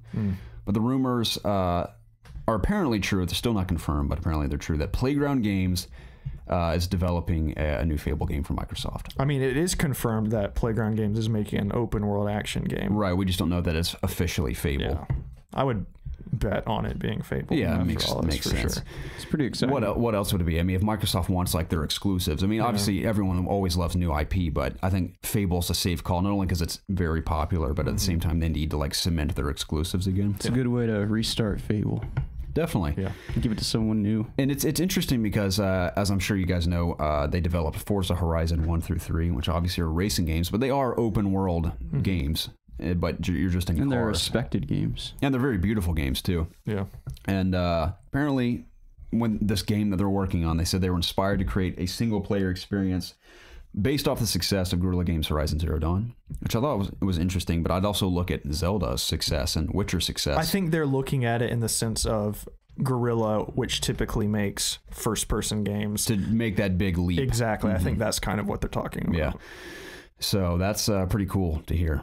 Oh, yeah. And Eurogamer sources said that the new Fable will be a reboot of sorts since the original Fable assets were taken off the table when Lionhead was closed. But also, you remember, I think we talked about like, oh, it needs like a British touch, but I was unaware that Playgrounds is an independent British developer. Oh, so they're based in the UK. So I think it could potentially be in good hands. I will reserve my judgment completely till we see it in action, because same thing with Guerrilla.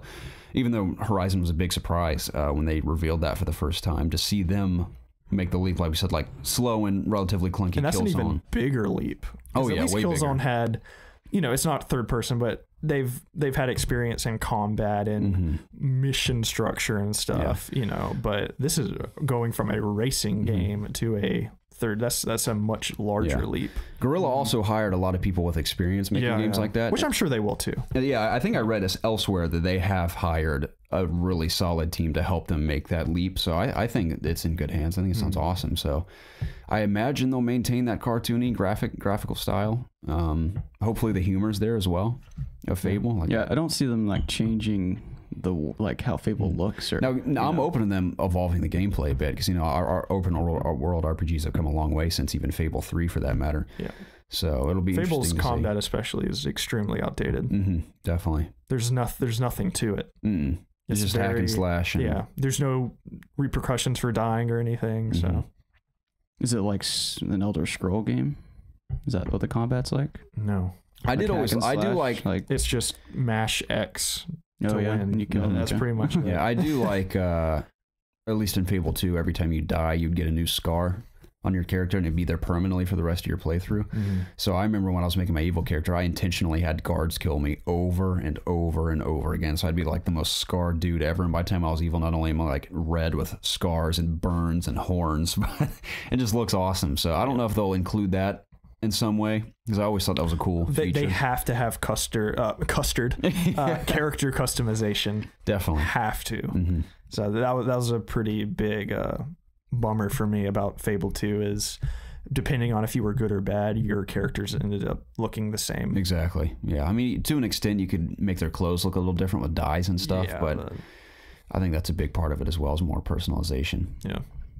So very exciting though. Yeah. I'm pumped for that. I liked Fable 2 a whole lot. Yeah. You ever played a Fable, Jacob? I have not. Man, I love Fable 1 and 2.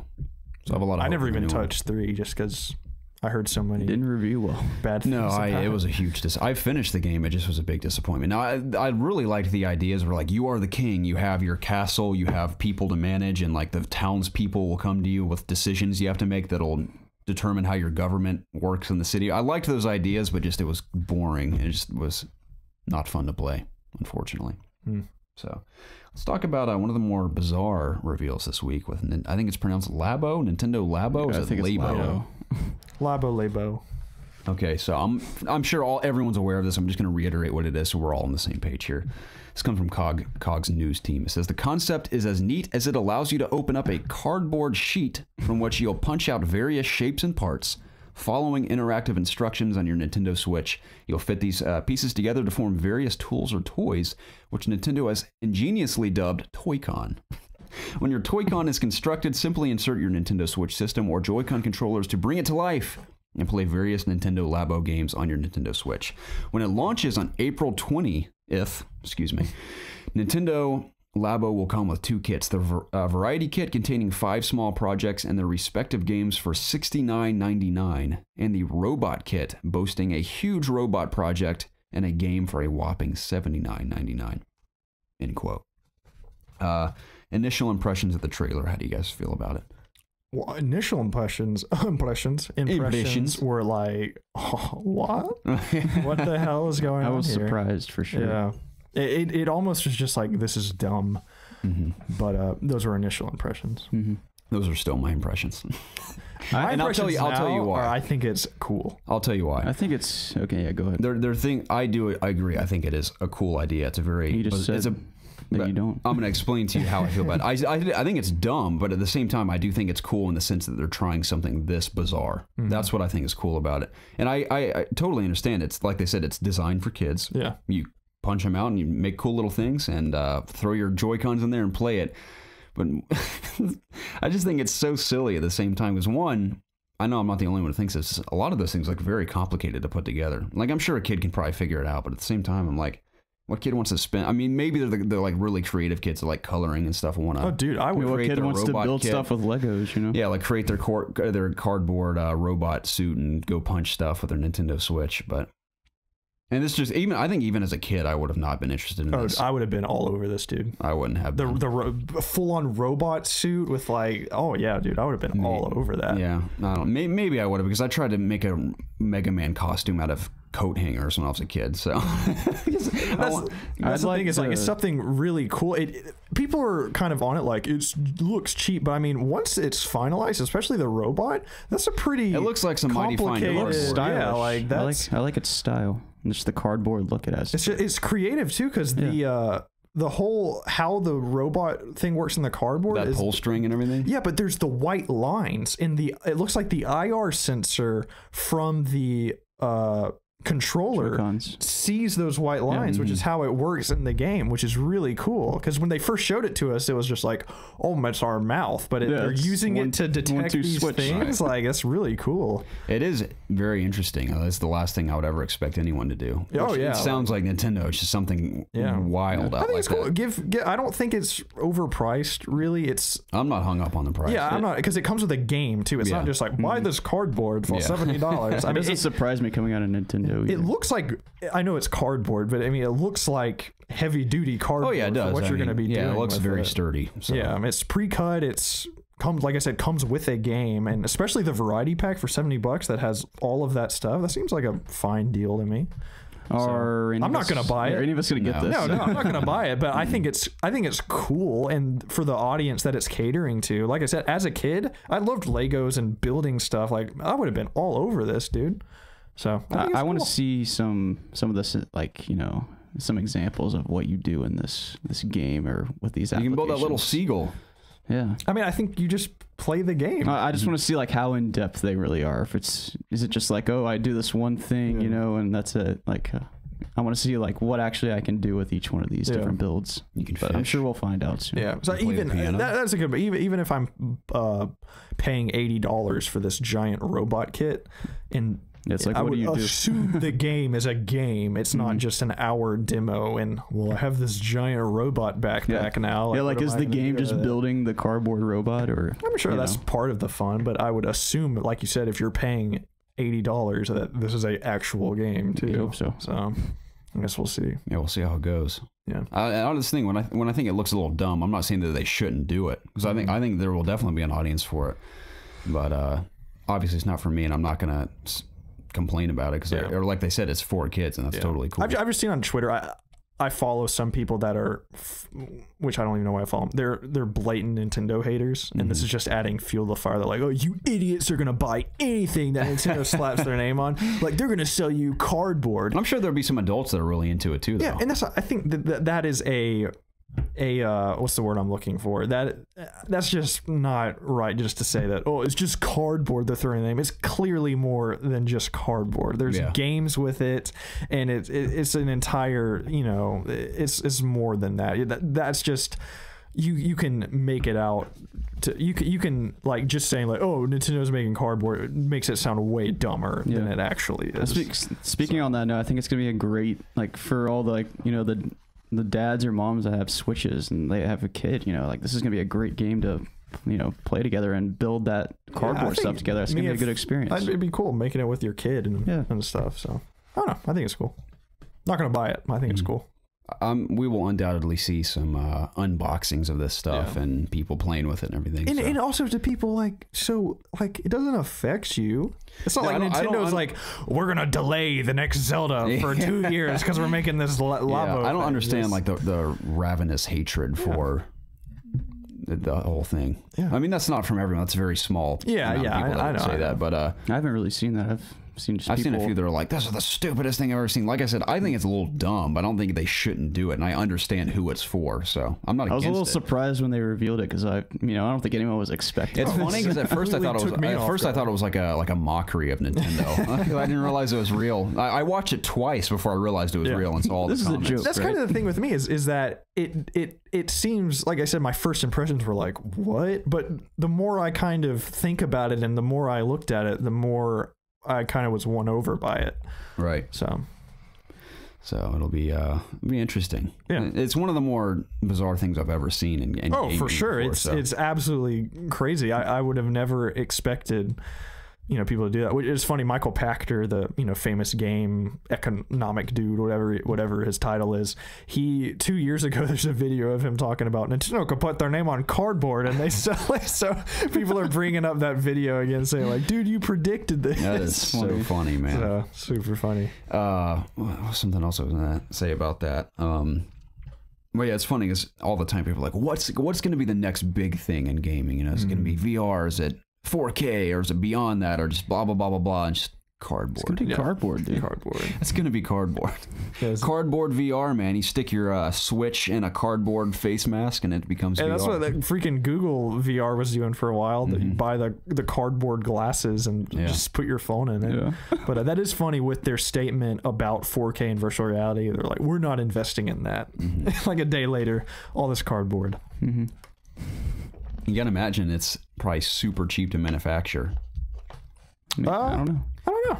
Because at the end of the day, it's like we said, very nice looking cardboard. But it's cardboard, and really just the cost of having the game produced to sell. But then you're just including all that cardboard. So that's probably a lot of money. And I'm also thinking about, if this is aimed towards kids, I know it's just cardboard, but Nintendo is very good about the durability of their things. Because, a lot of kids play Nintendo products. So I wonder how much of a factor that was. Just like, we have this cardboard, but is some kid going to trip playing Robot Simulator and just, could you imagine if destroy he fell the cardboard backwards and just destroyed it? It's going to happen. Man, I just wonder how if that's just kind of like that's something that... Oh no, my Labo. Yeah. Because, if you fall on it, my Labo, you're gonna break it.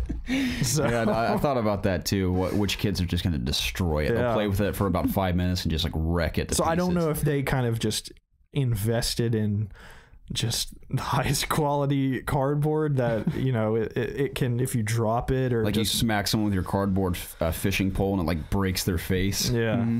So So I don't know. it has like a thin metal lining in it, and you don't realize it until you crack it open. Like, holy shit! I don't know. I'll be interested to see, like you said, unboxings and reviews of this thing, just to see how durable and just how cool it is. Yeah.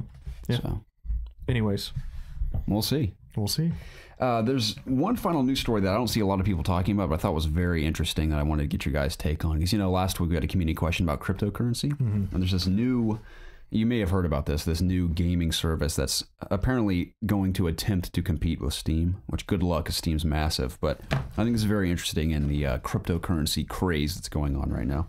So this comes from James Paley of COD Connected, one of my personal favorite writers in COD Connected's team. And you'll see why when I read this. Quote, cryptocurrency is huge right now. Digital games are also pretty huge right now. Robot Cash is looking to blend the two together in order to become a potential Steam competitor. How do you compete with Steam? By letting users resell digital games, of course. Resell digital games, already pretty interesting. Continuing on, he says, essentially, blockchain tech can provide every digital game with a unique signature, one that allows ownership of that game to change. For those of you with 100 untouched games in your Steam library, this could be a bright future. I mean, not for your current games in your Steam library, or not for your current purchases. Those are chained to Steam forever. But any games bought with this system would be actual commodities. In addition, Robot Cash has its own cryptocurrency known as Iron. You can earn this currency either by selling games or by playing them. You can opt in to mine Iron while playing games, which seems both potentially profitable and incredibly draining in terms of computer power. Finally, just like any other cryptocurrency, your Iron supply can be cashed out with our $4 real. If this YouTube thing stops being profitable, maybe this will be the next way people can make money while they play games. This service is set to launch later this year. How does that sound to you? You guys want to become a Bitcoin channel? It sounds interesting. Give us all the bits and tits. It's a good Jacob Alco quote. So, I don't know. That sounds cool. I think it's very interesting. I don't know if it's something I'll participate in because, again, I'm just so out of the loop on the whole cryptocurrency thing. I like the idea, though, that, I'm playing the new Tomb Raider and I'm making Iron while playing. Every achievement I get earns me this amount of Iron. Well, I think I'm done with Tomb Raider, but so-and-so hasn't played this. It's available for less Iron if I resell it. Maybe you can throw it on a market and there's a copy of this Tomb Raider that you can buy for your Iron. The more people that sell that particular game back, though, it's going to be worth less, That's what I'm thinking. It's how do you... What if you get in a Call of Duty Ghost situation? There's 30,000 copies of Tomb Raider available. How do you... I don't know. I remember working at GameStop and the whole back was filled with Ghost. Oh, Call of Duty Ghost? Yeah. We had so many copies of Call of Duty Ghost, there was 4 drawers dedicated to it. I mean, there's so many copies. No one wanted it. Yeah, so did they specify whether if you've already played the game, if you can sell it again? You can. Because if that's the case, then I don't see how the market can't be just full. Right. Because if everybody's just all right, I'm done with this game, I'm just going to sell it. Think about it, because if you go into individual GameStops, this GameStop may have 20 copies of Doom, but this one may have 50. I mean, that's why Left 4 Dead GameStop was $50 years after it was released, because they had 4 copies per GameStop. It's also going to push people to play games quicker so that they can sell it sooner to get more back. Yeah, it's just like you said, it's way easier. Like you said, if you sell it to a GameStop, they're only going to have a certain amount of copies. But if you're just, the second you put your game up for sale, it's in the same exact bowl as everybody else. Let's just say potentially millions of people are on this service. So. Yeah, because if you finish a game and you don't want it, why wouldn't you put it up for sale? Right. So I don't know. I think for somebody buying the game, since there's 1 billion, the price will go down. So I think it could potentially benefit people wanting to buy the games because it'll be cheaper. Right. But I don't know. I'll be interested to see how that is just for selling the game. Me too. I'm not gonna get into it unless it's this big success that people are raving about. Maybe I'll try it then. But I think the idea is interesting. But yeah, it's cool. Being executed. I mean, I'm sure they've considered all the things we've discussed and even more so. But what are they called again? Robot Cash. That's the company. That's a strange name. And they're using a system called blockchain to make this work, apparently. Okay. So we'll see. Time will tell. But I don't know what to think about it yet. We'll know later this year, apparently. So I wanted to ask you guys what you think Rocksteady's up to, because I am so sick and tired of, not really sick and tired, but also excited, a blend of the two. Why won't they tell me? All of this Arkham art they're sharing constantly on Twitter. Do you think it's just an obvious hint that they're still going to work on some sort of Batman title? Or do you think they're just throwing all this out there to wane expectations for them? Oh, they're working on Batman, when in reality they could be working on Superman or something else for all we know. Some other DC property, or I don't know. But do you think they're working on a new Batman game, or do you think they're just throwing art out there because they have nothing else to share on Twitter at the moment? I don't know. Could I be either honestly or. don't know. Yeah. I hope it's Batman still. I don't need it to be Batman Arkham, but I hope it's something in the universe that they've created, because again, that is my favorite iteration Bro, of Batman. you got your of all time. Telltale games, all right? Just play those. Right. I actually hope it's not Batman. I don't mean Batman like it's a Batman game. I just mean maybe in that world as a different character, like Robin or Nightwing, for example. All right. Yeah, I would be fine with that. I would also be completely fine if it's a completely new franchise, because I know that, you know, they finished their trilogy and they might want to work on something new. And I'm completely fine with a company like WB Montreal making another Batman game just to, you know, appease the people that want another one. Because I think, you know, Origins was fine, and I think they're completely competent with games like that. So it's kind of, I'm not at all opposed to them doing something new, but if they are working on Batman, I hope it's still based in that same universe. Yeah, I know the big rumor was them working on a Beyond game. I heard that rumor too. Yeah. So I'm WB Montreal, like you said. Yeah, they're, I think, coming off of Origins, all that they probably learned from that, and even Arkham City or Arkham Knight, for instance, I think they could do something magnificent. I mean, there were the rumors going around for them that they were working on a, I don't know if it was per se a Superman game, but that screenshot that apparently leaked was a picture of Superman with like a character bio next to his name or whatever. So I don't know if that could mean like a Justice League type game or just a Superman game. Well, I mean, I want a Superman game. I want to see somebody tackle that, because I just don't know how you can make a cool Superman game. Me neither. Because you got to be able to fly around the world in like a split second. Yeah. How do you traverse an open world when you can fly that fast? How do you, what stakes are there in combat if you're pretty much invincible? Lex Luthor has designed these kryptonite soldiers that patrol the streets, so you can take damage at any moment when you fight them. And I know Greg Miller with Kinda Funny, he's making a video some point this year pitching a Superman video game, because all those issues I just said, he apparently knows all the answers to all of that. I heard tweets about that. I haven't actually listened to his pitch yet. He hasn't done it yet. Okay, because he did a comic book pitch for a comic, not the video game. So interesting. Yeah, and this is like, I don't know a lot about Superman, so I want to see a new IP from Rocksteady. I don't want it to necessarily be superhero based. I just want to see something new. We need more new IPs. We don't need all these continuations or things we already have, in my opinion.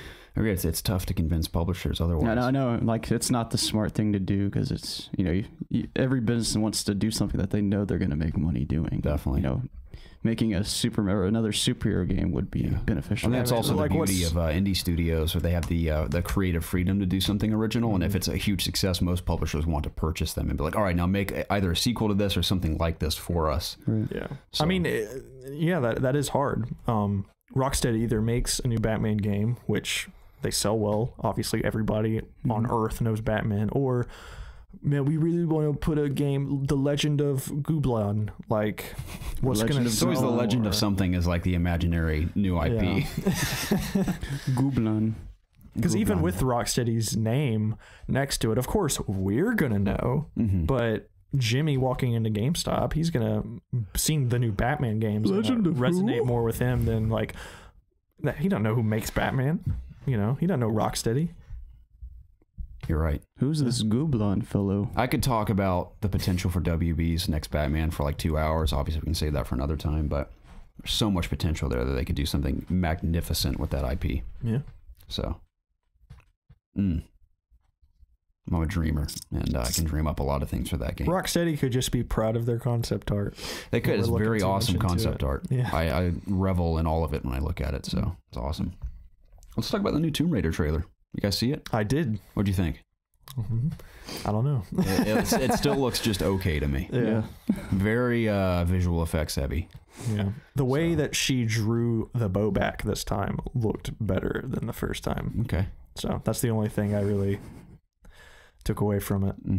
I still don't like, which again, I don't think it's fair to say this because I haven't seen the movie yet, but I still like with the rebooted game franchise how she's technically surviving in the movie too, it seems, but I like how it's like the crazy religious cult on the island that are just lunatics and she has to survive on this island. I don't like how her dad says to her, you need to do this. You need to stop these people. Why do you want your daughter to like go in this? It looks like the bike messenger craziness. Yeah. Like put her life on the line. Stop them. I know Trinity's gonna like take over the world and stuff, but if I don't know, that just seems so dangerous.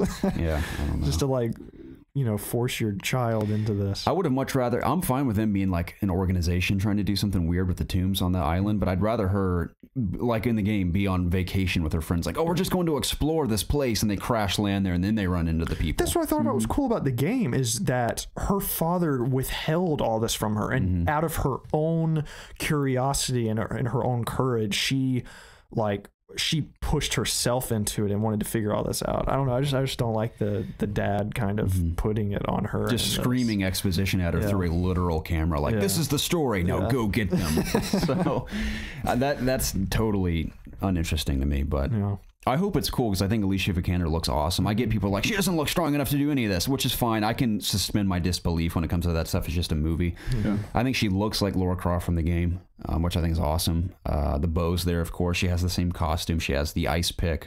She falls off the plane. So all the set pieces seem to be there from the game, but the story is what seems to be lacking for me. So I think it's probably going to be just an average action adventure movie. Yeah, unfortunately. Probably won't be great. Which is a shame because I think the game is a perfect... Obviously, you can't recreate the game, but I think the game is a perfect template for storytelling to base your movie off of. I know you have to make a lot of changes to make it work in a feature-length film, but I don't know. I mean, it's a Hollywood thing. They make decisions that they think are going to sell, I guess. Now, to a general audience, some people may be like, this looks like the best thing I've ever seen. But mostly to, I imagine, gamers, and I'm not a hardcore Lara Croft fan, but the hardcore fans of the character, especially the rebooted franchise, may think like this looks, I think it's how a lot of people feel. So at least people on YouTube. What was the news about Shout of the Tomb Raider? Weren't we supposed to get a reveal at some point? Did they say something about that? I heard something like that. Was it E3? I think we'll definitely see it at E3, definitely. I want that so bad, dude. I'm so jealous of you that you haven't played Rise of the Tomb Raider. I need to finish Rise. It's awesome. I have 20 minutes left of Rise. I would have loved to play that brand new. I keep forgetting that it's a thing. Dude, it's awesome. Just don't play it. It's such a good game. Really good. I don't know why I didn't finish it. I think it's because I knew I was at the end. I was like, well, I'm here. I have like 20 minutes. I was like at the boss battle. The ending set piece moment is cool. Or did you actually get to the boss battle? I was in the temple of like the crazy people running around. Oh, yeah. You're not at the end. Yet. Okay. So, pretty close though. Great game. I need to finish. I'll finish it before Shadow comes out. I'll probably just reboot it back up on my old Xbox there and finish it. Nice. So, cool. We already talked about Don't Nod's Vampire. I've bought that game 3 times. Tomb Raider? Rise? Yeah. Interesting. Yep. So you bought it on Xbox, PS4, and PC? Yep. Nice. Is PC the best one? Oh, yeah. It's on my backlog now. I literally bought an Xbox One to play Rise of the Tomb Raider. And I freaking loved it. Yeah. It's great, Jacob. Jacob, I'll bring you the PS4 game if you want it. Oh, dude. Man, I got That's a Steam game. Okay. It's a Steam game. Okay, Jacob. Asshole. You have to what? Dump? Too bad you're not on that, whatever it's called, Robot Cash, and you could just sell them your iron or whatever. You could pay iron for the copy. Too right. I'll sell it to you for 4 irons, sir. Okay, Jacob. Fine. I'm never being nice to you again. Okay. You shouldn't. I'm not. I've learned my lesson. I don't need it. Yeah. Hogwarts Mystery.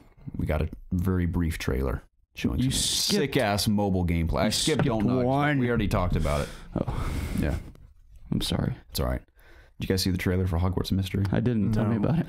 It looks like a mobile game, of course. But it's like you go to class, you learn new spells, you compete in duels. The only problem is I don't think you can really explore Hogwarts. To me, it seems like you just bounce from room to room and do activities. But the idea is there. I just want it to be a massive open RPG at Hogwarts. So what do? You create your character, your student. I think you get your letter at the beginning of the game. I don't know how you get sorted into a house. I'd love to take like a little quiz at the beginning of the game that kind of determines where you're placed. Everybody's just going to look up online the answers. Yeah, how to get into certain houses. You know. But I mean, I wouldn't do that. I want to genuinely be placed where the game thinks I should go.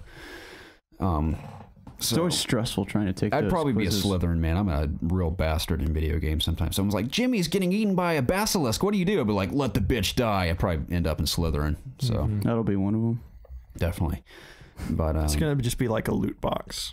Probably. Figure out what house you get into. If you want to re-roll it, got to pay $1. Yeah. Gryffindor is like a $9.99 one. The other ones are less. For sure. So I imagine there's some sort of leveling system in it.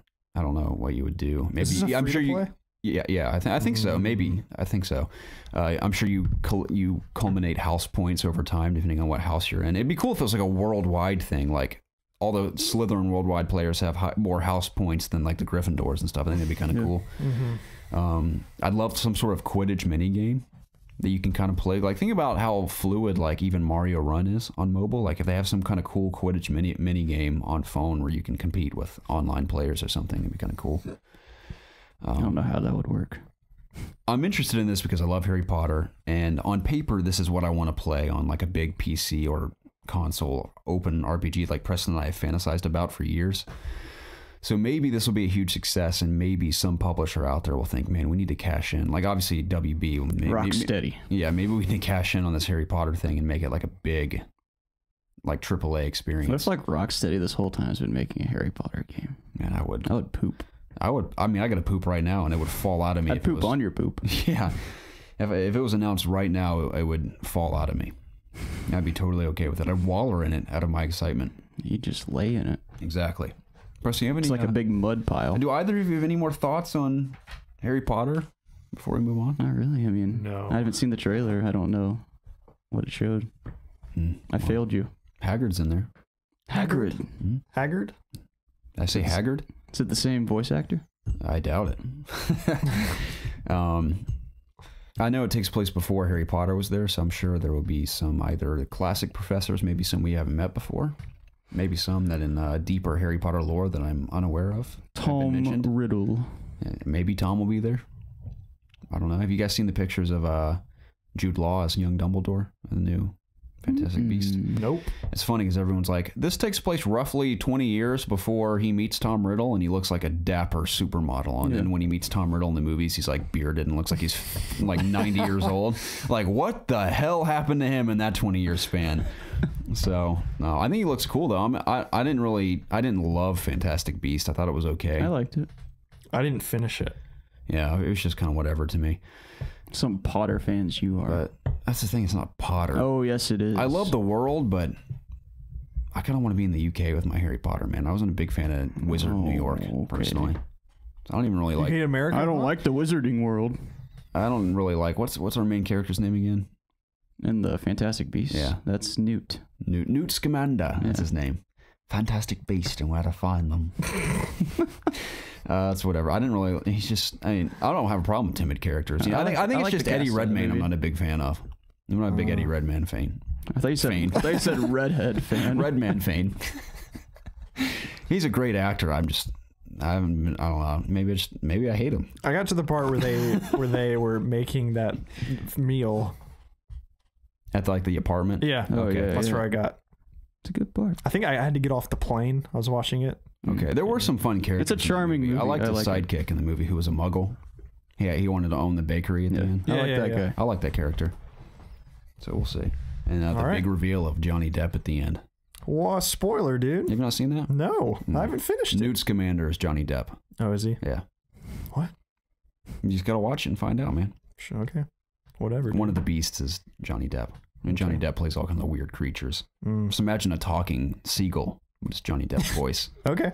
It's a talking seagull with like a beaver tail because it's a fantastic beast. All right. So, gentlemen, that brings us to community questions. Part of the show where we communicate with you directly. Thank you so much for your continued supply of community questions. Adding to the conversation at the latter half of every episode keeps it all flowing. It's always wonderful and an interesting time because we never know what to expect. So please keep them coming. Ask IOG will more than likely have an episode this week. I think we can crank one out. Send them in, You boys. just said you were super busy this week. I am. especially at the beginning of the week. I think towards Thursday, Friday, I'll be a little more open again. But the first few days, I'm slammed completely. But I think we can crank out another Ask IOG. So keep those coming, and we have plenty more to get to, and we're very excited about it. But today, thank you so much. If you want to reach us on either this show or Ask IOG, if you want your questions around the show, you can reach us in one of three places. You can email us at ItsObviousGaming@gmail.com. You can tweet at us at obvious_gaming, or submit your questions in the Ask IOG section on our Discord channel. Now, all that information is found in every description of every single YouTube video and every single Spotify podcast, and even on iTunes. I don't know if iTunes has descriptions on podcast or not, but all those links are available in all those places for you to easily access them. With all that out of the way, the first one comes from Paul Miller. Paul Miller says, "Hello, me boy, me hoys. I've been listening to the podcast every week for a while now." SpongeBob? Think so. I think so, The yeah. Doodle Bob? I greatly enjoy listening to you guys because you all remind me of my group of friends a lot. We too have a YouTube channel. Our fun is funner. I think you guys and all the people in the IOG community would like our videos. Now that I'm done being a talk slut, on to the question. How did PC gaming appeal to you in such a way that it became your platform of choice? Because it's the best. The Church of Unlimited Frames, duh. Yeah, dude. It's one of the funniest things I've ever heard. Yeah. It's just the accessibility is one thing. Yeah, just the cheap games, the performance. Yeah, it's the performance. Yeah. It's just the jump to a higher frame rate. Just the big one that stood out to me was I'm so accustomed to playing Assassin's Creed in 30 frames, and playing it in 60, you're just like, oh, this now is I get way it. better. So it's primarily the FPSs frames. are also on a whole nother level. I agree. Yeah. And I love terms of how they feel. first-person shooters, so that's big for me as well. Yeah, I mean the graphical fidelity is freaking insane, but it's really that higher frame rate is just a whole nother beast. So it's primarily that for me. The biggest thing for me is performance and accessibility, especially with all the deals you can find on games all the time. Yeah. So. And you can just do more on a PC than a console. I mean, PC does everything. Yeah, and if you're on PC, you're allowed to say you're better than everyone else. Yeah. So it comes with the that biggest too. thing for me too. For sure. We're not those kind of PC players, just so everyone's aware. I'm wearing a PlayStation hat as we speak. So. V-Ball Milk says, "Hello, gentlemen, and good day. Love listening to your show out here in LA. My question is, if Nintendo were to make an N64 Mini, what would be some must-have games on it? Mine would be Ocarina of Time and Mario Kart, assuming 4 controllers can still be used. Keep up the fantastic work, and I'll see you on the battlegrounds." Smash Bros. 64. Yeah, it's got to have Mario 64. It's got to have Ocarina of Time. GoldenEye. You think I don't think they can even. I don't know if they can even do GoldenEye. Yeah. Unless they work out a deal with. I think Activision has the rights to GoldenEye now. Donkey Kong 64. Yeah. Great game. Yeah. You think they put Majora's Mask and Ocarina of Time on there? I don't know. See, I don't even know if I want a 64 Mini. I just don't think those games have aged well, graphically especially, or gameplay wise. I think Ocarina 64 ages well. I just think graphically they look like poo. So it's like You're a real son of a bitch. NES and Super NES, they still look beautiful. They do, yeah. You're just jealous you can't beat me on Mario Kart 64. 64 and PS1 games just look like ass. And I'm just not too excited. I think it's because it was the first leap to 3D. Yeah, and yeah. They all look very cool. Like Lara Croft's original design is one of the most atrocious things I've ever seen. That's what I'm saying. PS1. Some might think it's sexy at the time, though. I don't know. I was never into it, but I'm sure there's some people that thought it looked know. So pointy. That's what I mean. That's just my own opinion. I have Ocarina of Time like in 2 different places I can play on 3DS, and I have the GameCube collector's edition thing. So I'm not like dying to play, Ocarina of Time anywhere, and that's pretty much the only game I would be interested in having. That to say, I guess I should kind of rephrase what I was trying to say. If they make one, of course I'm going to try and get it. I'm just not as interested in an N64 one as I was in a Super Nintendo one or a regular NES one. Yeah. I mean, nostalgia is impossible to combat for me at times. I still want a Super Nintendo Classic. I mean, I have the Famicom now. I mean, Casey basically left it at my house, so I guess you could call it mine because she's never going to play it. But I'd like the Super Nintendo just because that's what I grew up with. But how often will I play it? Maybe once a year, but it's still cool to have. Yeah, that is an interesting point because Mario Kart 64, Super Smash Brothers, GoldenEye, all of those are big 4-player games. So how would they do that? Right. I'm assuming they might package 2 consoles, but allow you to buy more, or package 2 controllers and allow you to buy 2 more in addition. Yeah. But I don't know. That's probably exactly what they do. Knowing Nintendo, that's probably precisely what would happen. I can't even think of 20 like massive, like well-known Nintendo 64 games. There's, like I said, Ocarina of Time, Majora's Mask, 64, Kart, Banjo-Kazooie, GoldenEye, Banjo, Donkey Kong. There's a Star Fox game. Star Fox. 64. Yeah, I feel like 10. Maybe, I don't know. Maybe with the games being bigger, maybe they would only put 10 on this one or something. I don't know. You gotta wonder, why would Nintendo stop now if they've had so much success with the previous 2 classic consoles? And why would they stop from a financial perspective? Yeah. But at the same time, I'm waiting for the Wii Classic. Yeah, I cannot wait. The Wii U Classic, dude. Hell yeah. If I have any, I'd have a GameCube Classic. Yeah, I would love that, dude. That would be huge for me too. I mean, I missed the GameCube completely, so I'd really like that too. Dude, I want to play Twilight Princess so hard that the thought of it arouses me. What, can you So imagine hard that playing it that on makes you Switch? hard. Yeah. Imagine playing that on Switch. I want that on the Switch. It's got to be a matter of time. I'm under the belief that at some point the Switch will house basically every Nintendo game ever you can play it on the Switch. Yeah, I don't think At some it's point. never going to come out. Virtual console. It's a myth. Well, time will tell, Jacob. It's a myth. I know it's, I guess I should clear. I was a little down on it. I do think Nintendo 64 looks like ass compared to Super Nintendo and stuff, just in terms of, it was the first leap to 3D. But so I'm not necessarily, not that I feel like I have to do a lot of talking for this. Not that good graphics make the best game, because I still play the crap out of Ocarina of Time. So, Right. You know what? I'm going to completely forego that argument. all right, episode's over. I'm going to forego that argument. I'm just, my ending point on this is I'm not super excited about it, but if they made it, I'd buy it. Yeah, I think we all that's would. Kind of. I think the rave for that would be even beyond Super Nintendo. Yeah. So, Oh, you think? I think people would lose. I mean, the people lost their minds for both previous consoles, but I think especially for They the have 64. to fix People love the the 64. ass 64 controllers. Those things are garbage. Some people would think Best that's controller blasphemous. Yeah, I hate that. I hate that thing too. Sucks ass. That's the thing. Jacob held it like a controller that's nowadays. awful. Remember when we saw him do that? We're like, what are you doing? The joystick is awful. Mine. I love the joystick. Yeah, it is like the jankiest thing ever. They break Yeah. so easy. What if they had the same design controller, keep the stupid shape if you want, but just had better buttons and better, a better, They have to. smoother stick? They on have it. to. I love They the little have to. tiny thin joystick on it. It's No, the nice. thing snaps. It's awful. So let's imagine, like, As what a if they gave kid- it like a really awesome stick? As a kid, I would I never break broke them, and it. I wouldn't even be hard with it. They would just break. Man, I gotta poop so bad. All right. G says, I think that's how you pronounce it. Would you pronounce that G's or Jiz? Jizz. Jizz. I thought about Jizz too, Jizz. but I wanted to be appropriate on the podcast. It says, do you think the internet has worsened some of gaming experiences we are having nowadays? For example, when we were kids, we had to figure out everything out by ourselves or with friends, when now everything can be found online. It's your choice. I can see arguments both ways. I don't think it has, because again, that's your choice to look things up. Yeah, as a kid, nowadays I can pretty much figure out anything. But as a kid, I got stuck on so many games, and I just had to take them back to Blockbuster. Yeah. So I would have actually appreciated knowing what to do. So I remember looking up cheat codes in like a magazine before. Yeah. Before I like went to like cheatwizard.com. when you would go to Kroger as a kid, they would have just on the little rack like PlayStation 1 like cheat books and stuff, Yeah. and I like begged my mom to buy them for me.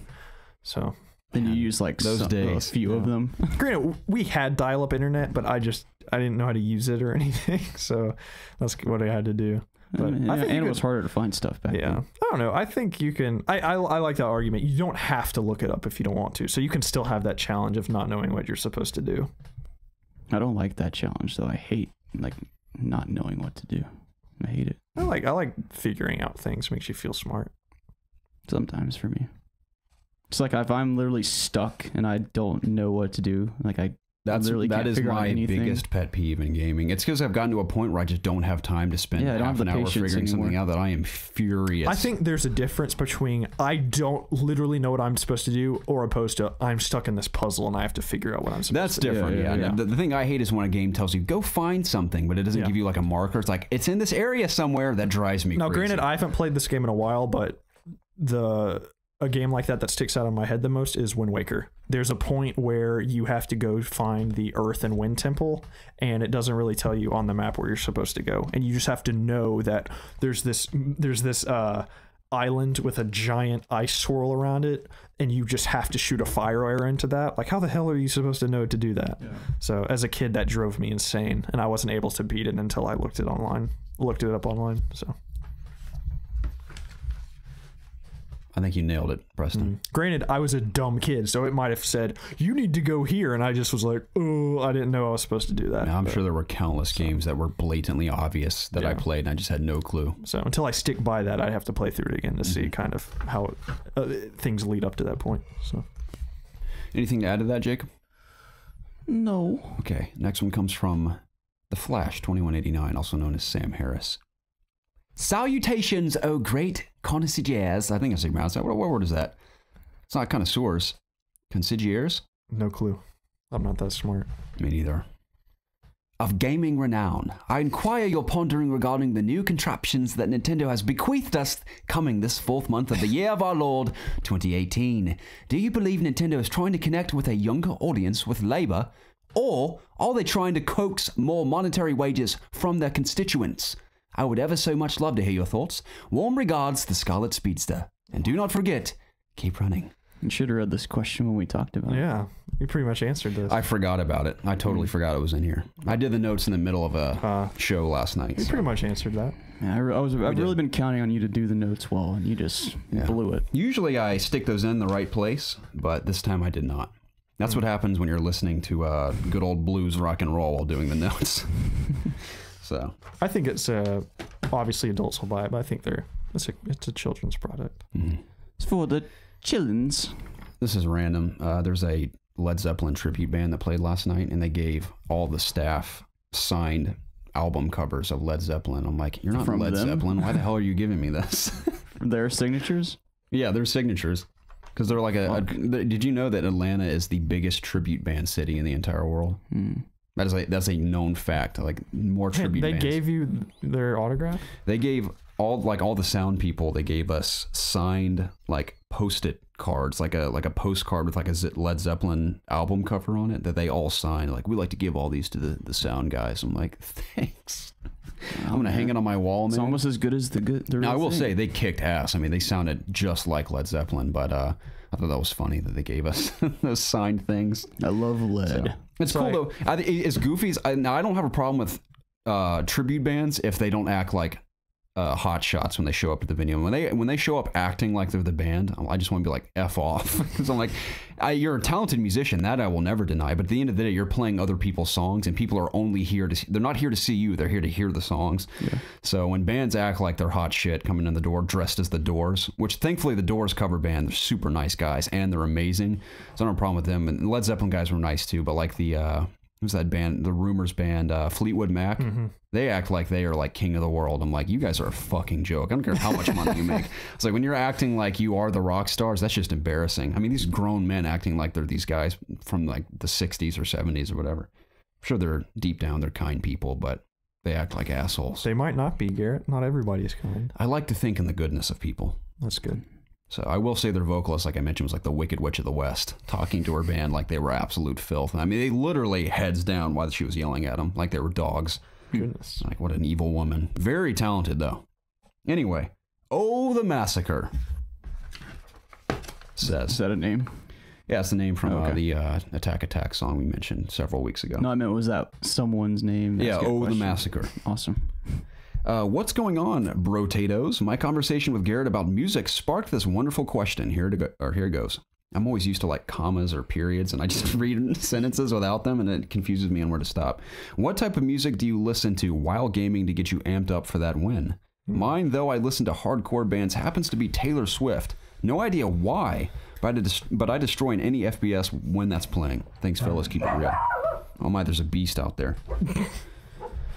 You guys listen to tunes while you game? I do not. I can't. I can't either. Me. It distracts the crap out of me. I can listen to podcasts, but music distracts me. I can only listen to podcasts in games where I'm not playing anything competitively. Now, if I'm playing a very mindless open world game where I'm like grinding on something, I can listen to a podcast. You okay over there? Yeah. What's the problem? I've used the bathroom. Oh, me too, man. Very badly. It just hit me. Yeah. Goodness. I've been holding it in. I mean, my butt cheeks. I'm gonna have like a chiseled ass like Jacob's by the end of this. I've been clenching for like an hour and a half now. Man. All right. So, yeah, I can't listen to music because it's distracting. Yeah. So, what about you, Jacob? Cool. You've listened to music in the past, haven't you? Like playing certain things. I mean, a game like Destiny, maybe. Yeah. But I would listen to a podcast while playing Destiny back in the day. I mean, if it is anything, it's like EDM music. Don't get me wrong, I'd love to listen to. Beep, beep, boop. Have you guys heard my impression of what's that music called? Like Jamaican music, reggae. Mm-hmm. That's what it is. A lot of reggae bands I'm playing to Smiths recently, and Casey likes reggae, and I always make fun of her for it. I don't think reggae is bad music. I just like making fun of it because all of it just sounds like oh wicka wicka wicka wicka wicka wicka, and then the vocalist comes. It's like oh wicka wicka. That's what it all sounds like to me. I have impressions of that. I have impressions of John Mayer. He's not reggae. Have you heard of my John Mayer impression? I have two impressions. The first one is, your body is a wonderland. That's my first impression. And the other one is, a shooby-dooby-dooby baby. The song. That can also be the banana pancakes guy. What's his name? Jack Johnson or something? Mm-hmm. I'll make it a banana pancakes. Oh, wicka, wicka, wicka. Just music I'm not into. No offense if people enjoy it, but I think it's hilarious. I enjoy John Mayer. John Mayer is very talented. He actually played a lot of Smiths back in the day before he got big. So, Baguette Maggie says, "Holla, comrader." That's hello, comrades in Swedish. Oh, Isn't that pretty cool? that's cool. I've been listening to you guys for several months now on my way to and from work. You guys are my lifesaver on the road, FYI. Quick question for y'all. If Sega chose to develop a Total War game series in VR, what would you guys like to see in an RTS game like that, and why? What would be, in your opinion, the benefits of playing an RTS game in VR, keep all the awesome updates coming my way, and save a life on the icy roads of Sweden? Best regards, Baguette Maggie, Magic Wand in French. That's what that is. Well, Mr. Baguette, I have good news for you. I don't know if you've heard of this, but there is an RTS in VR, and it's on Oculus exclusively. It's called Brass Tactics. I played it at PAX West, and I thought it was awesome. Now, I'm not really into tactics games, but playing it in VR I thought was the coolest thing ever. I don't think any. I don't want to reiterate this too much because I have talked about it in the past, and I hate to bore people if you just hate this idea entirely. But basically, you're in VR, you see a giant game board that's three-dimensional, like valleys and slopes and mountains. It's like this giant thing that you can zoom in as much as you want, you can zoom out as much as you want, and you have this like tablet in your hand, like this magical looking tablet where you can pick different towers to place on the battlefield where you want different types of soldiers to spawn, and you can point to where you want them to go in VR. And you can rotate the entire battlefield just by using your hands as if it is like a board in front of you. And it was so cool. And I've never been into tactics games, but I loved playing that demo. I did like a whole written thing about it too at PAX. And because I wasn't expecting to because it was just like an after party thing. So I thought it was just going to be a fun thing to play. But I thought it was something genuinely that people should hear about. So I wrote about it, and it was really cool. So if you're into tactics games and you have access to Oculus, I highly recommend checking that out because it was really awesome. Excellent. So, now, in terms of Total War, I don't know what to say because I'm not familiar with that franchise. I know the name and I know what it is, but I don't know enough about it to really add anything. I don't know shit about nothing in terms of this genre. In terms of in this situation, I'm in the same boat. So. I feel like just it being in VR period is just cool enough for an RTS. So. Yeah. If you like RTS games, I suggest reading the chapter from, I know I keep bringing this up, Schreier's book about Halo Wars. Really interesting about how that came to be. And how Bungie felt about it too. Bungie hated that idea because Bungie was mad because Microsoft owned the Halo IP, and they're like, "We're gonna have someone make an RTS game," and Bungie was not happy about it at all. Like I can't remember the name of the studio. They had to pitch their idea to Bungie and tell them what they were doing, and Bungie thought it was the dumbest thing ever. They hated it, dude, which I thought was fascinating to read about.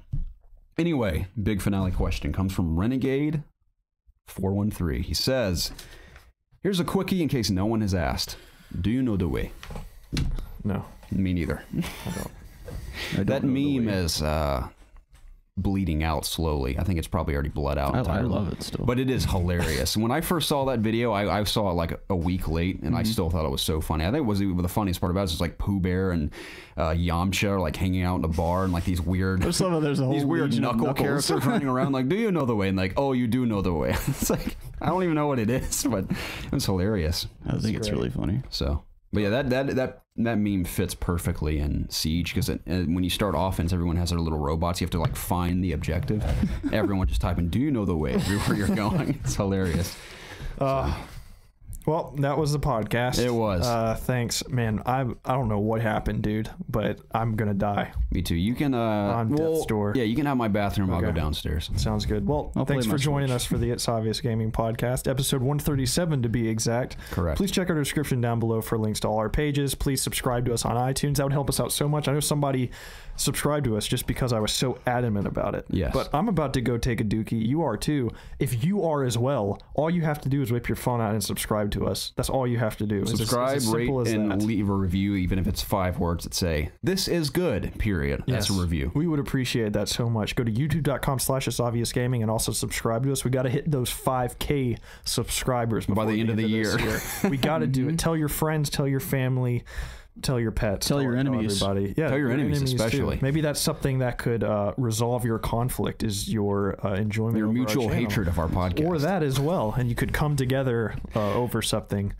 But yeah, and our gamer tags and Steam names are down below as well. If you want to play games with us, just shoot us a friend request. If I have request. time, I'd love to play some games with people. We're going to be probably streaming a good bit this week, because I don't have time to edit any videos or shoot them for that matter. I'll be streaming single player content though. Cool. So I got a capture card. I will stream once or twice this week. You can count on that. What was I going to say? Oh yeah, and jam to some John Mayer and banana pancakes for us this week, and maybe some reggae. Sounds good. All right, guys. Well, it's been a pleasure, and I look forward to talking with you next week. Likewise. Yeah. Bye, everybody. Everyone. Goodbye. I love you very much. I don't even know them.